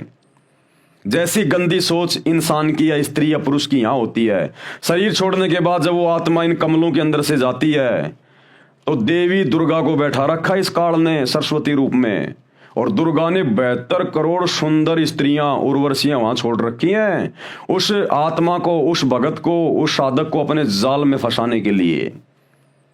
और जिसकी जैसी गंदी सोच यहां होती है, वो तुरंत उनके चक्कर में आ जाता है और एकांत में जाकर उन सुंदर औरतों के साथ में शारीरिक संबंध बना के अपनी भक्ति नष्ट कर लेता है, नरक में जा गिरता है। जो ऊपर जाने वाले भक्तों को अपने जाल में फंसाती है। दूसरी पंखुड़ी में सुंदर युवा नर रहते हैं, युवा पुरुष रहते हैं, सुंदर देव पुरुष, जो भगतमतियों को यानी औरतों को आकर्षित करके काल जाल में रखते हैं। काल भी अन्य रूप में इन युवाओं का संचालन मुखिया बनकर रहता है। तीसरी पंखुड़ी में स्वयं परमात्मा यानी अल्लाह कबीर, ये कबीर भगवान तीसरी पंखुड़ी में स्वयं परमात्मा अन्य रूप में रहते हैं, अपने भक्तों को उनके जाल से मुक्त कराते हैं, ज्ञान सुनाकर सतर्क करते हैं। वहीं पर ये अल्लाह कबीर, ये कबीर परमात्मा भी है तीसरी पंखुड़ी में।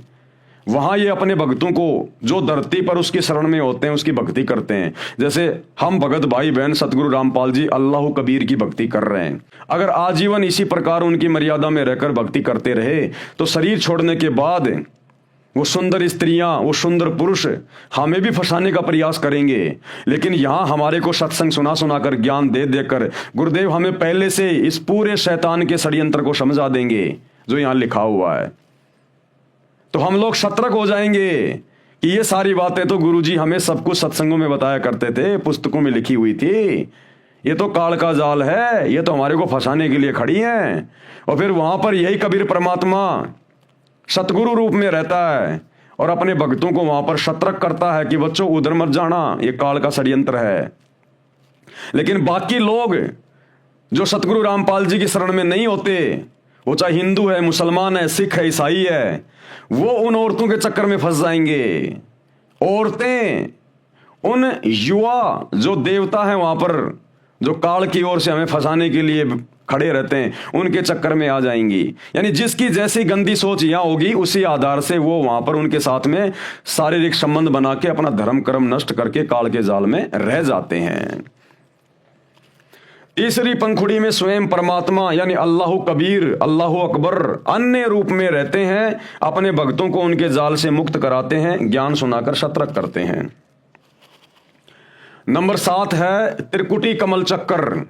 ये दोनों आंखों की बोहों यानी सेलियों के मध्य में सिर के पीछे हिस्से में अन्य कमलों की ही पंक्ति में ऊपर है। त्रिकुटी कमल कहाँ होता है? ये हमारी दोनों आंखें, ये बोहें हैं, और ये जो बीच का जो जगह है, ये बीच की जगह यहां पीछे की साइड में यहां है त्रिकुटी कमल। यहां पर भी काल रहता है, शैतान रहता है, और दूसरी पंखुड़ी में सतगुरु रहता है। यानी शैतान और सतगुरु दोनों वहां पर अपने अपने हिस्से में रहते हैं, अपने अपने रूप बना के।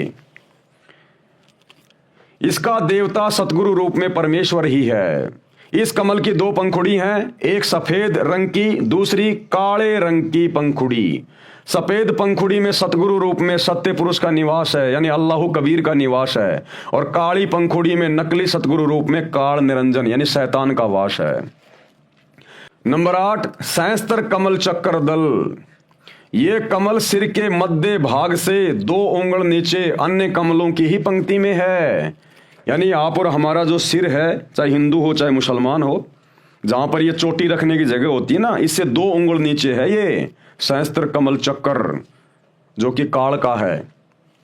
हिंदू धर्म के व्यक्ति सिर पर बालों की चोटी रखते हैं, कुछ अब भी रखते हैं। इसके नीचे वह सहस्त्र कमल दल है। इसका देवता ब्रह्म है। ब्रह्म यानी ये काल, शैतान, इसको ब्रह्म भी कहते हैं। इसे क्षर पुरुष भी कहते हैं। क्षर मानी नासवान, जो जन्मता है और मरता है।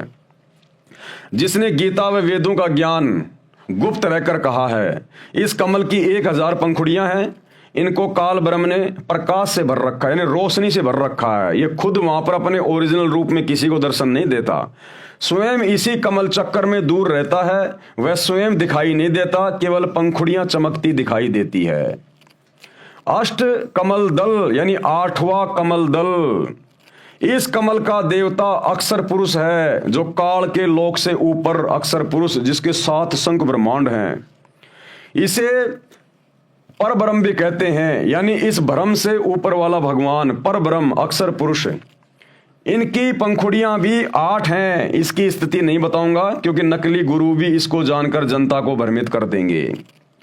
9 शंख कमल दल, इस कमल में पूर्ण ब्रह्म अर्थात परम अक्षर ब्रह्म का निवास है, यानी सत्य पुरुष का निवास है, अल्लाह कबीर का निवास है इस 9वें कमल में। हमारे शरीर में सबसे ऊपर सबसे बड़ा भगवान।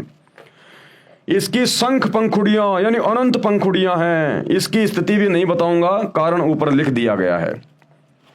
जो चित्र में दिखाए हैं इनमें 6ठा कमल तथा 9वां कमल नहीं दिखाया है। कारण यही है कि विद्यार्थियों की धीरे धीरे ज्ञान वृद्धि की जाती है। कमलों का गहरा रहस्य है, यह कबीर सागर के सारांश में लिखा है।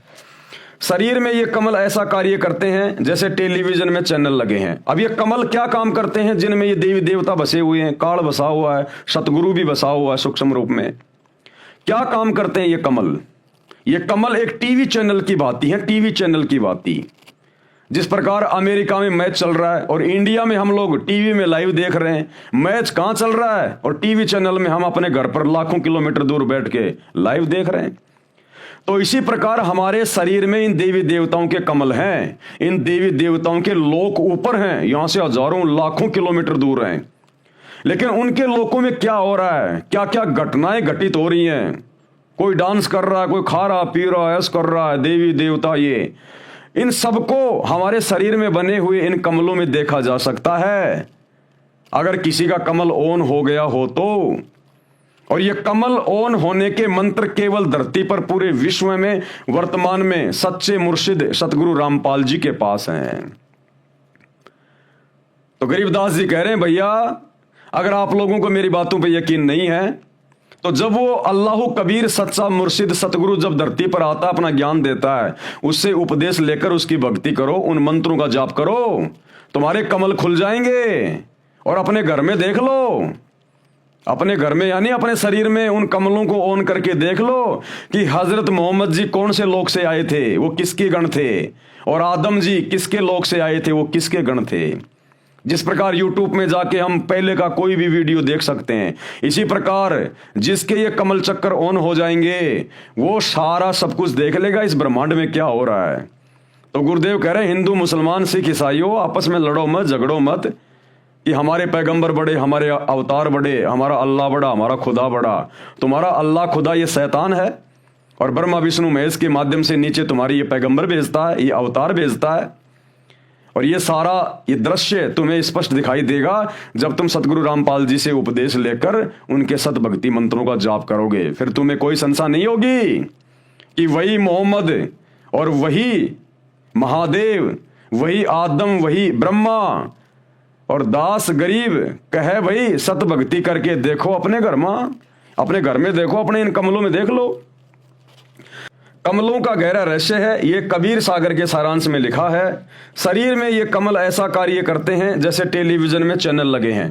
उन चैनलों में से जिस भी चैनल को चालू करोगे उस पर कार्यक्रम दिखाई देगा। वह कार्यक्रम चल तो रहा है स्टूडियो में यानी कहीं और दिख रहा है टीवी में। इसी प्रकार प्रत्येक कमल का फंक्शन है। इन कमलों को चालू करने के मंत्र हैं जो ये दास संत रामपाल दास जाप करने को देता है। प्रथम बार दीक्षा यानी उपदेश इन्हीं चैनलों को खोलने की दी जाती है।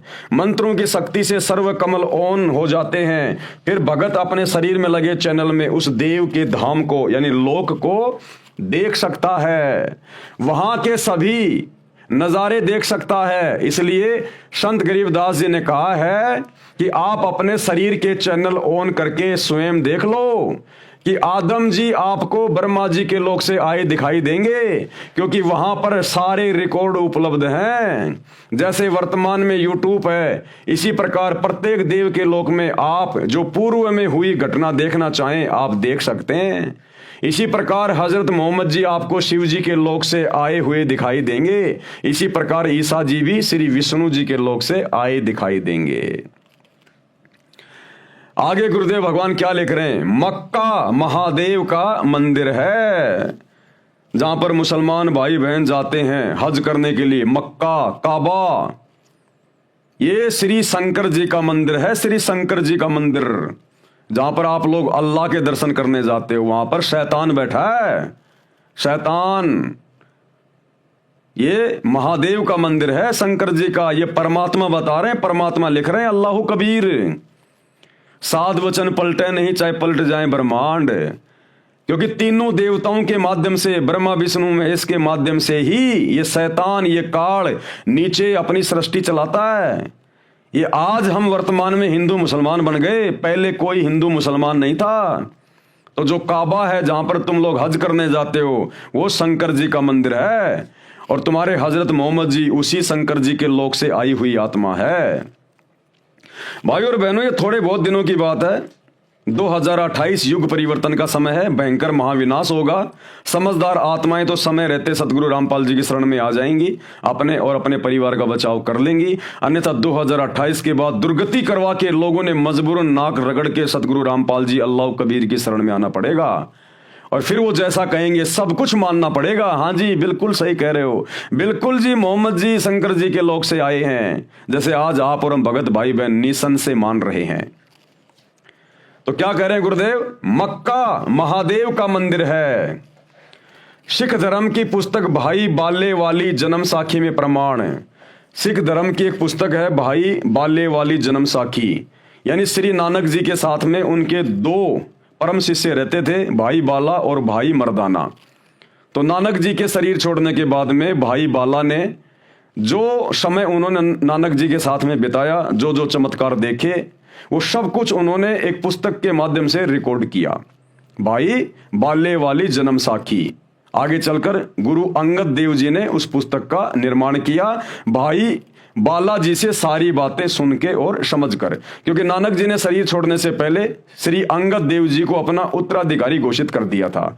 अपने बेटों को अपना उत्तराधिकारी घोषित नहीं किया श्री नानक जी ने। उनके दो बेटे थे, जयचंद और श्रीचंद, लेकिन दोनों निकम्मे थे, इसलिए श्री नानक जी ने अपने बेटों को उत्तराधिकारी नहीं बनाया, बल्कि श्री अंगद देव जी को बनाया। तो नानक जी के शरीर छोड़ने के बाद में सिखों के गुरु बन गए श्री अंगद देव जी। अब अंगद देव जी को जो जो बातें नानक जी के साथ में रहने वाले भाई बाला और मर्दाना ने बताई, वो सारी बातें अंगद देव जी ने आगे चलकर एक पुस्तक के रूप में जो है वो लिख दी। तो क्या कहा जा रहा है? सिख धर्म की पुस्तक भाई बाले वाली जन्म साखी में प्रमाण है, साखी मदीने की चली।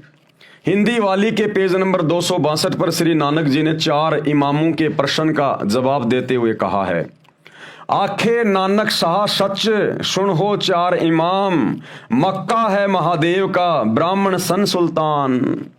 इसका क्या अनुवाद किया है सतगुरु रामपाल जी भगवान ने, इस कबीर परमात्मा ने? भावार्थ, सतगुरु नानक देव जी ने 4 इमामों से चर्चा करते हुए कहा कि जिस मक्का शहर में जो काबा यानी मंदिर, उसको मंदिर कहते हैं, काबा यानी मंदिर, जिसको आप अपना पवित्र स्थान मानते हो, वह महादेव यानी शिव जी का मंदिर है। इसमें सब देवी देवताओं की मूर्तियां यानी बुत थी। उसकी स्थापना करने वाला सुल्तान यानी राजा एक ब्राह्मण था।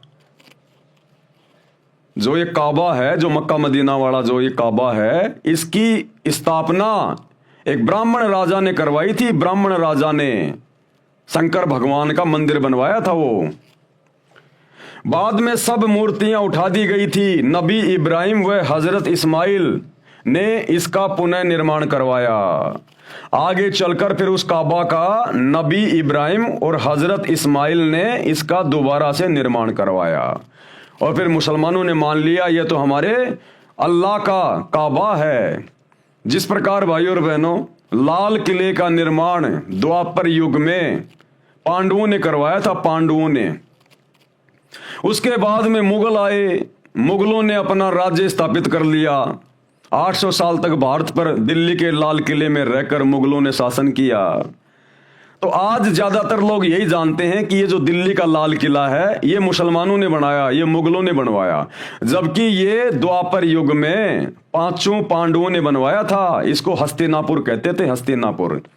तो ठीक इसी प्रकार जो काबा है, जो मक्का मदीना है, उसका निर्माण एक ब्राह्मण राजा ने करवाया था। वो भगवान शंकर का मंदिर है, काल के बेटे का, शैतान के बेटे का। लेकिन आगे चलकर फिर हजरत इब्राहिम व हजरत इस्माइल ने इसका दोबारा से निर्माण करवाया था, जिस कारण से मुसलमान इसे अपना मान बैठे। अब आप जी को अपने मतलब की ओर लेके चलता हूं। आप जी को स्पष्ट करना चाहता हूं कि जो यथार्थ आध्यात्मिक ज्ञान सूक्ष्म वेद में यानी 5वें वेद में है, कबीर सागर में और गरीबदास जी की वाणियों में है, वह न गीता में है तथा ना 4 वेदों में है, ना पुराणों में है, ना कुरान शरीफ में है, ना बाइबल में है, ना 6 शास्त्रों तथा न 11 उपनिषदों में है। क्योंकि परमात्मा ने इस काल को, इस शैतान को ये कंप्लीट ज्ञान दिया था। 5 वेद दिए थे, यानी टोटल एक ही ज्ञान था ये कंप्लीट। लेकिन इसने जब उसको पढ़ा, उसको देखा, तो इसमें तो पूरी जानकारी थी कि ये शैतान क्यों बना, इसने परमात्मा अल्लाह कबीर के शतलोक में क्या गलती की थी, जिस कारण से इसको वहां से बाहर निकाल दिया दुर्गा के साथ में। हम बाकी आत्माएं जो काल के ऊपर आसक्ति व्यक्त कर चुकी थी, परमात्मा ने हमें भी दुर्गा के शरीर में सूक्ष्म रूप में डाल के काल के साथ भेज दिया। आगे चलकर फिर काल ने तीन पुत्रों को उत्पन्न किया, दुर्गा के माध्यम से ब्रह्मा विष्णु महेश, उन्हीं के माध्यम से अपना पूरा ढमढमा ये चला रहा है। हिंदू मुसलमान बना के जीवों को इसने उलझा रखा है। तो काल ने देखा ये सारी जानकारी अगर जीवों के पास पहुंच गई तो ये तो सारे वापस चले जाएंगे। तो इस काल ने, शैतान ने, जो मुख्य जानकारी थी उस परमात्मा की, सतलोक की, सचखंड की, वो इसने छुपा दी, इसने मिटा दी, डिलीट कर दी। और बाकी का ज्ञान इसने अपने बड़े बेटे श्री ब्रह्मा जी को दे दिया। अब ब्रह्मा जी ने आगे फिर अपने पुत्रों को दे दिया, अपने वंशजों को दे दिया, दक्ष को दे दिया, मनु को दे दिया। इन्होंने आगे चलकर इन वेदों को 4 भागों में बांट दिया, डिवाइड कर दिया, यजुर्वेद, ऋग्वेद, सामवेद और अथर्ववेद। तो सबसे पुराने जो ग्रंथ है इस शैतान के लोक के, वो ये 4 वेद है। इन्हीं 4 वेदों का ज्ञान इसी शैतान ने द्वापर युग में महाभारत के युद्ध के दौरान श्री कृष्ण जी के अंदर भूत की तरह सूक्ष्म रूप में प्रवेश करके अर्जुन को सुनाया, जिस ज्ञान को आगे दिव्य दृष्टि मिलने के बाद महर्षि वेद व्यास जी ने लिखा, जिसको गीता जी कहा जाता है। तो 4 वेदों का और गीता का ज्ञान एक ही है। 4 वेदों का ज्ञान थोड़ा सा फैला हुआ है, गीता में उसको शॉर्ट करके सांकेतिक रूप में लिख दिया गया। तो सबसे पुरातन जो ग्रंथ हैं जिनको हिंदू अपना मान रहे हैं, ये पूरे विश्व के हैं, पूरे विश्व के। क्योंकि जिस समय वेदों की रचना हुई थी महर्षियों के द्वारा, और जिस समय श्री गीता जी का ज्ञान दिया गया था द्वापर में महाभारत के युद्ध में, उस समय धरती पर कोई धर्म नहीं था, केवल इंसान थे। तो ये गीता का ज्ञान और वेदों का ज्ञान पूरे विश्व के प्राणियों के लिए है, ये कोई धर्म विशेष का कोई ये ग्रंथ नहीं है। तो मुख्य जानकारी इस काल ने, शैतान ने 4 वेदों से निकाल दी। तो गुरुदेव भगवान कह रहे हैं कि जो वास्तविक जानकारी है उस अल्लाह की, उस खुदा की, शैतान के बाप की, उस अल्लाह कबीर की, वो जानकारी ना तो 4 वेदों में है कंप्लीट, ना गीता में, ना मुसलमानों की 4 पुस्तकों में, ना बाइबल में, किसी चीज में नहीं है। इसलिए वो कंप्लीट जानकारी कि सृष्टि कैसे रची गई, ये शैतान कौन है, ये काल कौन है, ये ब्रह्मा विष्णु महेश के माध्यम से कैसे अपना षड्यंत्र इसने फैला रखा है, कैसे ये अपने पैगंबर भेज के मुसलमान धर्म बना के फिर वहां पर इसने पैगंबर भेजने शुरू कर दिए, इधर हिंदू धर्म बना के उसने अपने अवतार भेजने शुरू कर दिए। ये कैसे तुम जीवों को भ्रमित करता है अपने भोजन के लिए, तुम्हें खाने के लिए, फिर तुम्हें 84 लाख योनियों में डाल देता है। तो ये कंप्लीट जानकारी देने के लिए वो अल्लाह कबीर, वो खुदा स्वयं यहां पर सतगुरु रूप में आता है, मुर्शिद रूप में आता है, और यहां आकर सत्संग करता है, जैसे आज वर्तमान में दे रहा वही अल्लाह कबीर ज्ञान सतगुरु रामपाल जी के रूप में। इसलिए हमने उनके ज्ञान को सुनना चाहिए, समझना चाहिए। ये काल के द्वारा, शैतान के द्वारा बनाए गए धर्म और जातियों की जंजीरों से पीछे हटके, तब हमारा आत्मा का कल्याण होगा, नहीं तो नहीं होगा। यहाँ के किसी भी धर्म ग्रंथ में सूक्ष्म वेद को छोड़कर, यानी कबीर परमात्मा के द्वारा जब वो चारों युगों में आते हैं और यहाँ आकर अपना ज्ञान देते हैं, फिर उसको लिपिबद्ध करवाते हैं, वो ज्ञान फिर वो सुनाते हैं। जैसे 650 साल पहले यही कबीर भगवान 650 साल पहले ये बनारस में आए कबीर दास नाम से, और इन्होंने एक अच्छी आत्मा धर्मदास जी के माध्यम से कबीर सागर लिखवाया 1800 पेज का। फिर गरीबदास जी के माध्यम से उसी कबीर परमात्मा ने गरीबदास जी के सामने सतलोक से आकर ये प्रकट हुए, गांव छुडानी जिला झज्जर हरियाणा में। गरीबदास जी की आत्मा को अपने साथ ऊपर लेकर गए, जो अभी आपको समझाया बताया। फिर गरीबदास जी के माध्यम से जो जो इन्होंने गरीबदास जी को दिखाया, पूरे शैतान के लोगों की व्यवस्था और पूरा ऊपर का वो सतलोक, फिर गरीबदास जी के माध्यम से उनको दिव्य दृष्टि देकर इन्होंने सदग्रंथ साहिब लिखवाया, अमर ग्रंथ लिखवाया, जिसमें 24,000 वाणियां हैं, जिसको आधार बनाकर सतगुरु रामपाल जी हमें ये सतज्ञान समझा रहे हैं। तो सूक्ष्म वेद के अलावा किसी भी वेद में, किसी भी धर्म की कोई भी पुस्तक में कंप्लीट सच्चे खुदा की सच्ची इबादत का ज्ञान नहीं है। उदाहरण जैसे 10वीं कक्षा तक का पाठ्यक्रम गलत नहीं है, परंतु उसमें बीए तथा एमए वाला ज्ञान नहीं है। जिस प्रकार 10वीं तक के सिलेबस में भी ज्ञान है, लेकिन कंप्लीट नहीं है, बी और एमए का नहीं है। इसी प्रकार वेदों में भी ज्ञान है, गीता में भी ज्ञान है, परमात्मा की थोड़ी बहुत जानकारी है, लेकिन भक्ति केवल इस शैतान तक की है। लेकिन इन वेदों में और मुसलमान भाइयों की इन 4 आसमानी पुस्तकों में कंप्लीट ज्ञान नहीं है, केवल 10वीं तक का ज्ञान है, BA का ज्ञान नहीं है, उस कबीर परमात्मा के बारे में जानकारी नहीं है।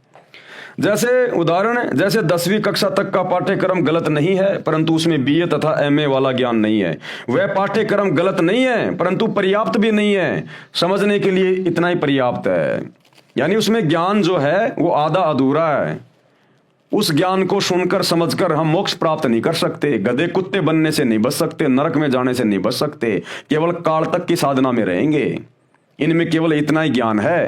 कंप्लीट ज्ञान सूक्ष्म वेद में मिलेगा, सतगुरु स्वयं आकर समझाएगा, जो आज समझा रहे हैं। प्रश्न किया किसी ने, संसार के शास्त्र तथा संत परमात्मा के विषय में क्या जानकारी देते हैं, यानी दुनिया भर के जो शास्त्र हैं वो संत या परमात्मा के विषय में क्या जानकारी देते हैं। उत्तर दिया गुरुदेव भगवान ने, विश्व के मुख्य शास्त्रों में, सदग्रंथों में परमात्मा को बहुत अच्छे तरीके से परिभाषित किया है। पहले ये जानते हैं कि विश्व के मुख्य शास्त्र यानी सदग्रंथ कौन से हैं। नंबर 1, वेद। वेद 2 प्रकार के हैं, सूक्ष्म वेद और सामान्य वेद।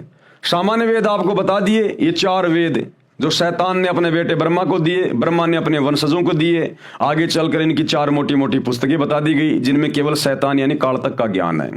तो वेद 2 प्रकार के हैं, एक तो सामान्य वेद, ये 4 वेद, और दूसरा सूक्ष्म वेद जो कबीर भगवान स्वयं आके ज्ञान बताता है। वो कबीर सागर, वो गरीबदास जी का ग्रंथ, और वर्तमान में सतगुरु रामपाल जी ने जो पुस्तकें लिखी हैं, ये हैं सूक्ष्म वेद। वेद 2 प्रकार के हैं, सूक्ष्म वेद और सामान्य वेद। अब ये सूक्ष्म वेद क्या है? ये वह ज्ञान है जिसको अल्लाह ताला यानी समर्थ परमात्मा स्वयं पृथ्वी पर प्रकट होकर अपने मुख कमल से वाणी उच्चारण करके बोलता है। यह संपूर्ण अध्यात्म ज्ञान है। इसका कहां प्रमाण है? ऋग्वेद मंडल 9 सूक्त 86 मंत्र 26 और 27 में, ऋग्वेद मंडल 9 सूक्त 82 मंत्र 1 व 2 में, ऋग्वेद मंडल 9 सूक्त 94 मंत्र 1 में, ऋग्वेद मंडल 9 सूक्त 95 मंत्र 2 में, ऋग्वेद मंडल 9 सूक्त 20 मंत्र 1 में, ऋग्वेद मंडल 9 सूक्त 96 मंत्र 17 से 20 में, ऋग्वेद मंडल 9 सूक्त 54 मंत्र 3, यजुर्वेद अध्याय 9 मंत्र 1 तथा 32 में, यजुर्वेद अध्याय 29 मंत्र 25, अथर्ववेद कांड 4 अनुवाक 1 मंत्र 7, सामवेद मंत्र संख्या 822 में। अब ज्ञानहीन लोग कहते हैं सतगुरु रामपाल जी को संस्कृत नहीं आती, हिंदू कहते हैं तुम्हारे गुरु जी को संस्कृत तो आती नहीं। अरे तुम संस्कृत के विद्वानों ने, सतयुग में वेद लिखे गए थे, 39 लाख साल हो गई, आज तक तुम परमात्मा के नाम का जिक्र भी नहीं कर पाए। और सतगुरु रामपाल जी ने ये सारे वेद खोल खोल के रख दिए। देख लो आंख फाड़ के। भाषा का काम केवल इतना होता है, अपने विचार दूसरे तक प्रकट करना। और ये परमात्मा है, अल्लाह कबीर है धरती पर सतगुरु रामपाल जी। इनको पढ़ाई पढ़ने की जरूरत नहीं है। पढ़ाई पढ़ने की जरूरत पड़ती है इंसानों को। इस परमेश्वर ने तो भाषाएं पैदा की हैं, तभी तो खोल खोल के चारों वेदों का जूस निकाल दिया। मुसलमान धर्म की चारों आसमानी पुस्तकों का जूस निकाल के रख दिया कि क्या मतलब का ज्ञान है। देख लो तुम्हारी आंखों के सामने अल्लाह कौन है, भगवान कौन है, सच्ची इबादत क्या है। अन्य प्रमाण श्रीमद् भगवद गीता अध्याय 4 मंत्र 32 में है, कहा है कि सच्चिदानंद घन ब्रह्म यानी कबीर परमात्मा, वो कबीर देव, वो कबीर भगवान जिसको सच्चिदानंद घन ब्रह्म कहा गया है, यानी सत्य पुरुष यानी अविनाशी परमात्मा अपने मुख कमल से वाणी बोलकर तत्व ज्ञान विस्तार से कहता है, जैसे आज वर्तमान में कह रहे हैं सतगुरु रामपाल जी। कारण परमात्मा ने सृष्टि के प्रारंभ में संपूर्ण ज्ञान इस ब्रह्म यानी शैतान को, काल को, सूक्ष्म वेद में जिसको ज्योति निरंजन भी कहते हैं, ज्योति निरंजन अर्थात काल पुरुष के अंतःकरण में डाला था, यानी फैक्स किया था। परमात्मा द्वारा किए निर्धारित समय पर यह ज्ञान स्वयं ही काल पुरुष के श्वासों द्वारा समुद्र में प्रकट हो गया। ये परमात्मा है भाई और बहनों, ये अल्लाह कबीर है, सारी सिद्धियों का स्वामी है। इन्होंने जो समय निर्धारित किया हुआ है उस समय पर इस शैतान, इस काल की श्वासों के माध्यम से ये वेदों का ज्ञान बाहर प्रकट हुआ। जिस प्रकार परमात्मा ने विधान बना रखा है कि 9 महीने होते ही माता के गर्भ से बच्चा बाहर आएगा तो आएगा, उसे कोई रोक नहीं सकता। ये परमात्मा का बनाया गया विधान है, अल्लाह कबीर का। तो इसी प्रकार उस परमात्मा ने अपना विधान बना दिया था उस काल को, जब सतलोक से बाहर निकाला था शैतान को। इसकी श्वासों के माध्यम से वो समय आने पर ये वेदों का ज्ञान जो है ये प्रकट हुआ। वो ज्ञान इसने अपने बेटे ब्रह्मा को दे दिया। ब्रह्मा ने वो ज्ञान अपने वंशजों को सुनाया और नीचे फिर मनु ने, दक्ष ने, इन ऋषि महर्षियों ने फिर इसको कागज पे लिपिबद्ध कर दिया। तो ये भाई और बहनों, ये परमात्मा की टेक्नोलॉजी है। आप और हम अभी परमात्मा की परिभाषा से अपरिचित हैं। हम केवल पत्थर पूजते पूजते रह गए। हमारे बाप दादा मंदिर मस्जिद जाते जाते इन पत्थरों पे नाक रगड़ते रगड़ते, माथा रगड़ते रगड़ते, सिजदा करते करते मर गए। हमें अभी तक वास्तविक खुदा की और उसकी इबादत का नहीं पता चला। तो ये अल्लाह कबीर, इसकी विज्ञान, इसकी टेक्नोलॉजी सर्वश्रेष्ठ है।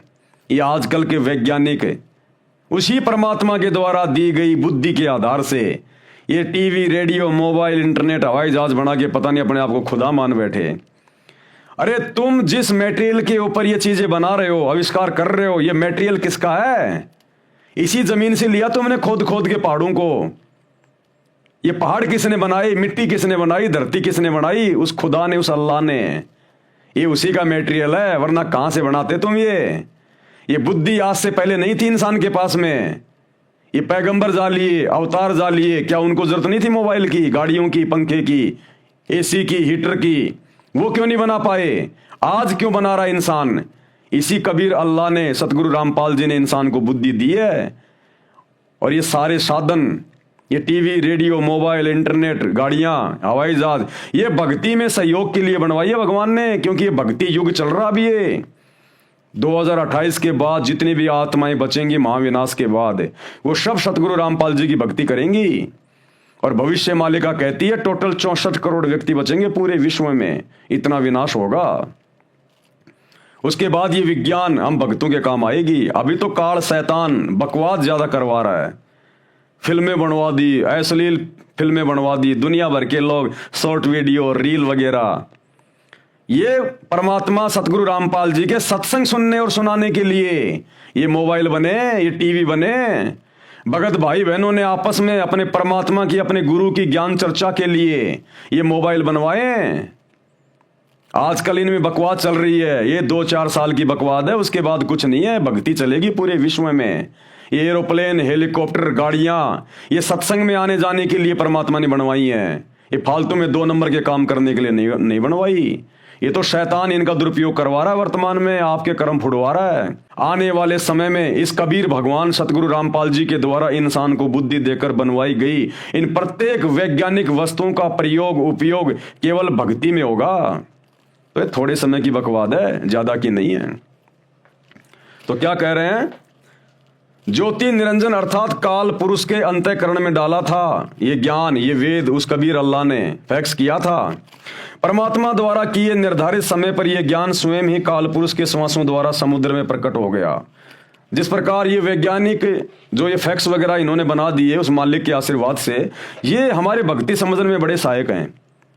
अब लोग कहेंगे उस परमात्मा ने सतलोक में बैठे बैठे लाखों किलोमीटर दूर से, करोड़ों अरबों किलोमीटर दूर से काल के अंतःकरण में कैसे भेज दिया वो ज्ञान, वो कैसे हो गया फैक्स। अरे 2 मोबाइल हैं और 2 मोबाइलों में आप जी व्हाट्सएप के माध्यम से, एक अमेरिका में बैठा है एक हिंदुस्तान में बैठा है, आप लोग कैसे भेज देते हो उसमें मैसेज वगैरह वीडियो वगैरह, उसके मोबाइल में भी रह जाता है और तुम्हारे पास भी आ जाता है। बॉम्बे में बैठा आदमी दिल्ली में फैक्स करता है, वो कागज वहां कैसे निकल जाता है। ये परमात्मा ने ये विज्ञान थोड़ी सी -1 पॉइंट बस इतना ही ज्ञान दिया जीव को, ज्यादा की आवश्यकता नहीं। और इतने में ये जीव अपने आप को खुदा मान बैठा, भगवान मान बैठा। तो परमात्मा के ज्ञान से इंसान को बुद्धि आएगी, ये सब कुछ भगवान का है, हमारा कुछ नहीं है। हम जीव हैं 2 कोड़ी के। कल को पागल हो गया, लैट्रिन गोबर खाता फिरता है, इंसान की इतनी औकात है, इससे ज्यादा नहीं है। तो ये परमात्मा ने बनवाई ये सारी चीजें इंसान को बुद्धि देके। आज से पहले कहां थे टीवी रेडियो मोबाइल इंटरनेट? अरे कहां थे 20-30 साल पहले ये मोबाइल? क्या उस समय लोगों की रिश्तेदारियां नहीं होती थी? क्या आपस में बात करने की उनकी इच्छा नहीं होती थी? कोई मर जाता था तो 10 दिन बाद में जाके मालूम पड़ता था वो मर गया, और आज 1 सेकंड में आज ही वो मर गया। तो क्या पहले आवश्यकता नहीं थी? क्या पहले लोगों की रिश्तेदारियां नहीं थी? लोग आते जाते नहीं थे? पैदल जाया करते थे, बैलगाड़ी जोड़ के, ऊंट गाड़ी जोड़ के महीनों भर लग जाते थे। और आज एरोप्लेन में बैठो, 700 किलोमीटर प्रति घंटा की रफ्तार से तुरंत पहुंच जाओ, अपनी खुद की गाड़ी में जाओ, ट्रेन में जाओ। क्या पहले आवश्यकता नहीं थी क्या इंसान को इन चीजों की? ढंग की रोड भी नहीं थी, गर्मियों में एक पंखा भी नहीं बनाया किसी ने। ये परमात्मा ने आज बनवानी थी और आज इसने बनवा दी। और आने वाले समय में ये सारी चीजें केवल भक्ति में काम आएंगी। और जो बकवाद करेगा उनके मोबाइल में आग लग जाया करेगी, फूटेंगे, उनके टीवी जल जाया करेंगे। इस परमेश्वर ने भक्ति के लिए बनवाई है चीजें। अब आगे इनका दुरुपयोग नहीं होगा, जब उसका ठीक का समय आ जाएगा 2028 के बाद। परमात्मा द्वारा किए निर्धारित समय पर यह ज्ञान स्वयं ही काल पुरुष के श्वासों द्वारा समुद्र में प्रकट हो गया। जैसे 9 महीने बाद तुरंत बच्चा मां के पेट से बाहर आ जाता है, परमात्मा ने निर्धारित कर रखा है।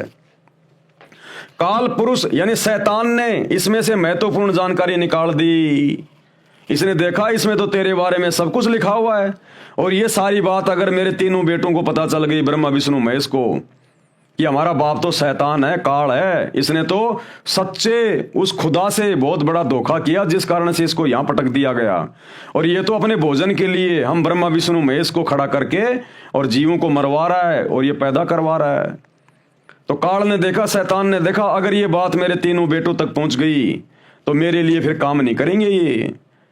तो इसने वो सारी जानकारी निकाल दी ऊपर की, और केवल अपने तक की जानकारी सीमित कर दी कि मैं ब्रह्म हूं, मैं गुप्त रहता हूं, मेरा ओम नाम का मंत्र है। और ब्रह्मा विष्णु महेश के माध्यम से फिर इसने जीवों की उत्पत्ति करी। आगे चलकर यही जीव कोई हिंदू, मुसलमान, सिख, ईसाई बन गया। तो ये है पूरा का पूरा बखेड़ा इस काल का। काल पुरुष ने यानी शैतान ने इसमें से महत्वपूर्ण जानकारी निकाल दी, शेष अधूरा ज्ञान संसार में प्रवेश कर दिया। उसी को 4 भागों में व्यास ऋषि ने विभाजित किया, यानी महर्षि वेद व्यास ने उस ज्ञान को 4 वेदों के रूप में लिख दिया। उसके 4 वेद ऋग्वेद, यजुर्वेद, सामवेद तथा अथर्ववेद बनाए। अब दूसरा है सामान्य वेद। सामान्य वेद ये वही 4 वेद वाला ज्ञान है जो ब्रह्म यानी ज्योति निरंजन अर्थात काल शैतान ने अपने ज्येष्ठ पुत्र यानी अपने बड़े पुत्र ब्रह्मा जी को दिया था। इस शैतान का सबसे पहला पुत्र है ब्रह्मा, उससे छोटा विष्णु, उससे छोटा शंकर। तो अपने बड़े पुत्र ब्रह्मा को इसने ये ज्ञान दिया। ये अधूरा ज्ञान है, यानी 4 वेदों वाला ज्ञान अधूरा है। इसमें से मुख्य जानकारी निकाल ली गई है जो ब्रह्म अर्थात काल ने जानबूझकर निकाली थी। कारण यह था कि काल पुरुष यानी शैतान को भय रहता है कि मानव को पूर्ण परमात्मा यानी अल्लाह कबीर का ज्ञान हो जाए। यदि प्राणियों को पूर्ण परमात्मा का ज्ञान हो गया तो सब इस काल के लोक को त्याग कर पूर्ण परमात्मा के लोक यानी सतलोक में, मुसलमान भाई जिसको सातवां आसमान कहते हैं, वहां पर चले जाएंगे, जहां जाने के पश्चात जन्म मृत्यु समाप्त हो जाते हैं। इसलिए ब्रह्म अर्थात काल पुरुष ने पूर्ण परमात्मा के परम पद की जानकारी नहीं बताई, वो नष्ट कर दी थी। उसकी पूर्ति करने के लिए यानी वही ज्ञान बताने के लिए, सृष्टि का सबसे उत्तम ज्ञान बताने के लिए वो पूर्ण परमात्मा, वो कबीर भगवान, अल्लाह कबीर, वो सच्चा खुदा धरती पर सच्चा मुर्शिद बनकर, संत बनकर, सतगुरु बनकर आता है, वही ज्ञान देने के लिए जो ज्ञान इस काल ने, शैतान ने छुपा दिया होता है। उसकी पूर्ति करने के लिए पूर्ण परमात्मा स्वयं शरीर प्रकट होकर संपूर्ण ज्ञान बताता है, जो आज बता रहे हैं वर्तमान में सतगुरु रामपाल जी। अपनी प्राप्ति के यानी सतलोक जाने के वास्तविक मंत्र भी बताता है, जो काल भगवान ने समाप्त करके शेष ज्ञान प्रदान कर रखा है। वही मंत्र जो आपने कल के वीडियो में कुरान से देखे, सूर अशूरा 42 आयत नंबर 1 और 2 में हाम और मीम का क्या अर्थ होता है, ऐन सीन काफ इनका क्या मतलब होता है, ये है वो मंत्र। गीता अध्याय 17 श्लोक 23 में ओम तत्सत इसका क्या मतलब है, ये है वो मंत्र जिनका वास्तविक ज्ञान देने के लिए, जिन मंत्रों की भक्ति करके सतगुरु से उपदेश लेकर हम जन्म मरण के रोग से सदा के लिए समाप्त हो जाएंगे और अपने खुदा, अपने इबादही कबीरा, सच्चे परमात्मा, सच्चे भगवान, उस कबीर के साथ जो वर्तमान में सतगुरु रामपाल जी के रूप में धरती पे प्रकट है, शरीर छोड़ने के बाद सूक्ष्म रूप में यह परमात्मा हमारी आत्मा को सतलोक लेकर जाएगा। उसको ऋषिजन 4 वेद कहते हैं। ऋषि व्यास जी ने इस वेद को लिखा तथा इसके 4 भाग बनाए। Number 1 Rigveda, number 2 Yajurveda, number 3 Samaveda, number 4 Atharvaveda, जो वर्तमान में प्रचलित हैं। इन्हीं 4 वेदों का सारांश काल पुरुष ने श्रीमद् भगवद गीता के रूप में श्री कृष्ण जी के शरीर में प्रवेश करके महाभारत के युद्ध से पूर्व बोला था।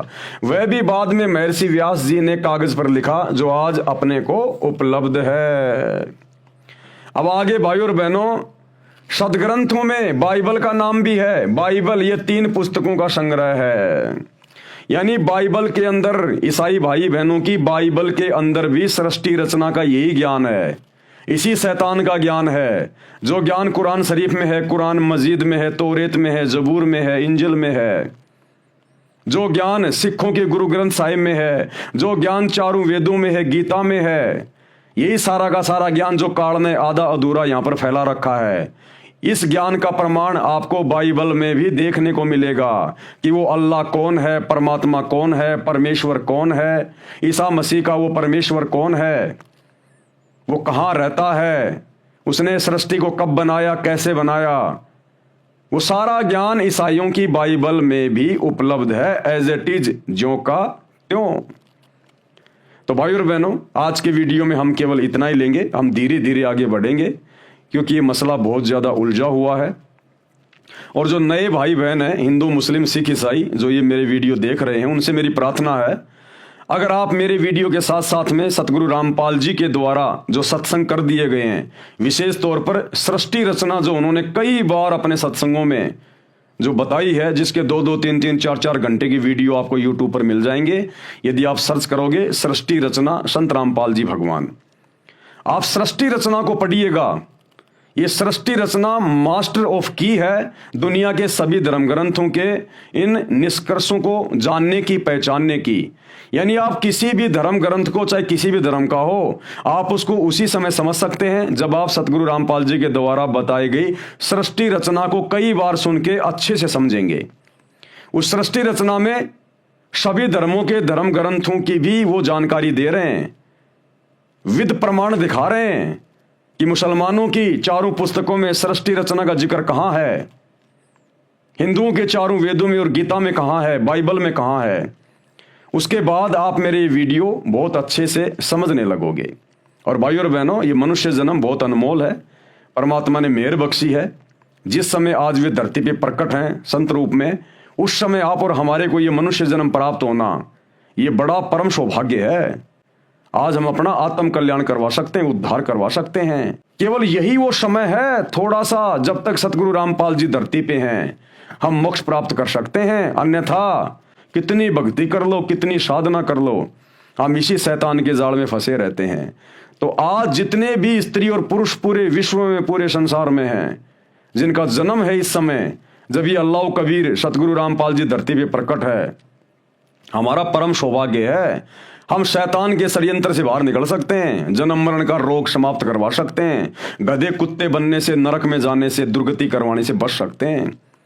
तो भले आप किसी भी धर्म में आपका जन्म है, आप निष्पक्ष होकर थोड़ा धैर्य के साथ में और सतगुरु रामपाल जी के सत्संग, विशेषकर सृष्टि रचना को सुनने का, समझने का प्रयास करें। भाई और बहनों, जीवन बदल जाएगा, जीने का तरीका बदल जाएगा। जिस भक्ति के लिए हमें ये मनुष्य शरीर मिलता है, स्त्री या पुरुष का, हमारा वो मकसद सफल हो जाएगा। अन्यथा हम फिर लंबे समय के लिए, अनंत युगों के लिए, करोड़ों युगों के लिए हम मां कष्ट भोगने के लिए फिर काल के हत्थे चढ़ जाएंगे।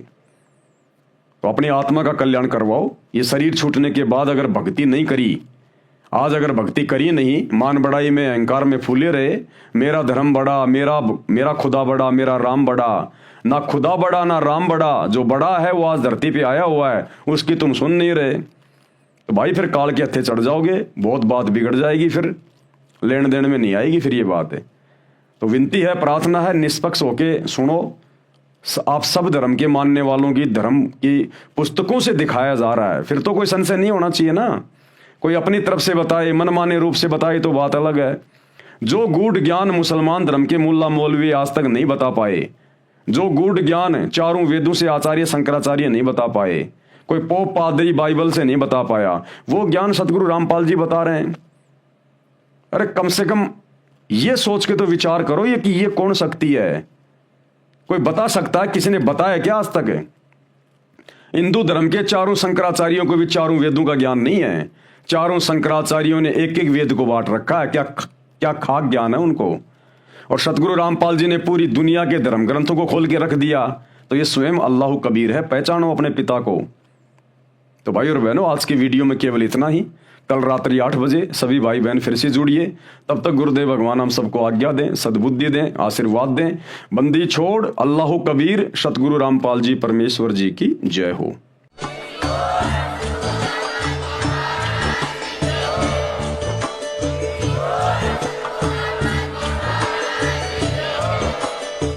भाई जो गुरु बचन पे डट गए, कट गए फंद 84 के, कट गए फंद 84 के, कट गए फंद 84 के।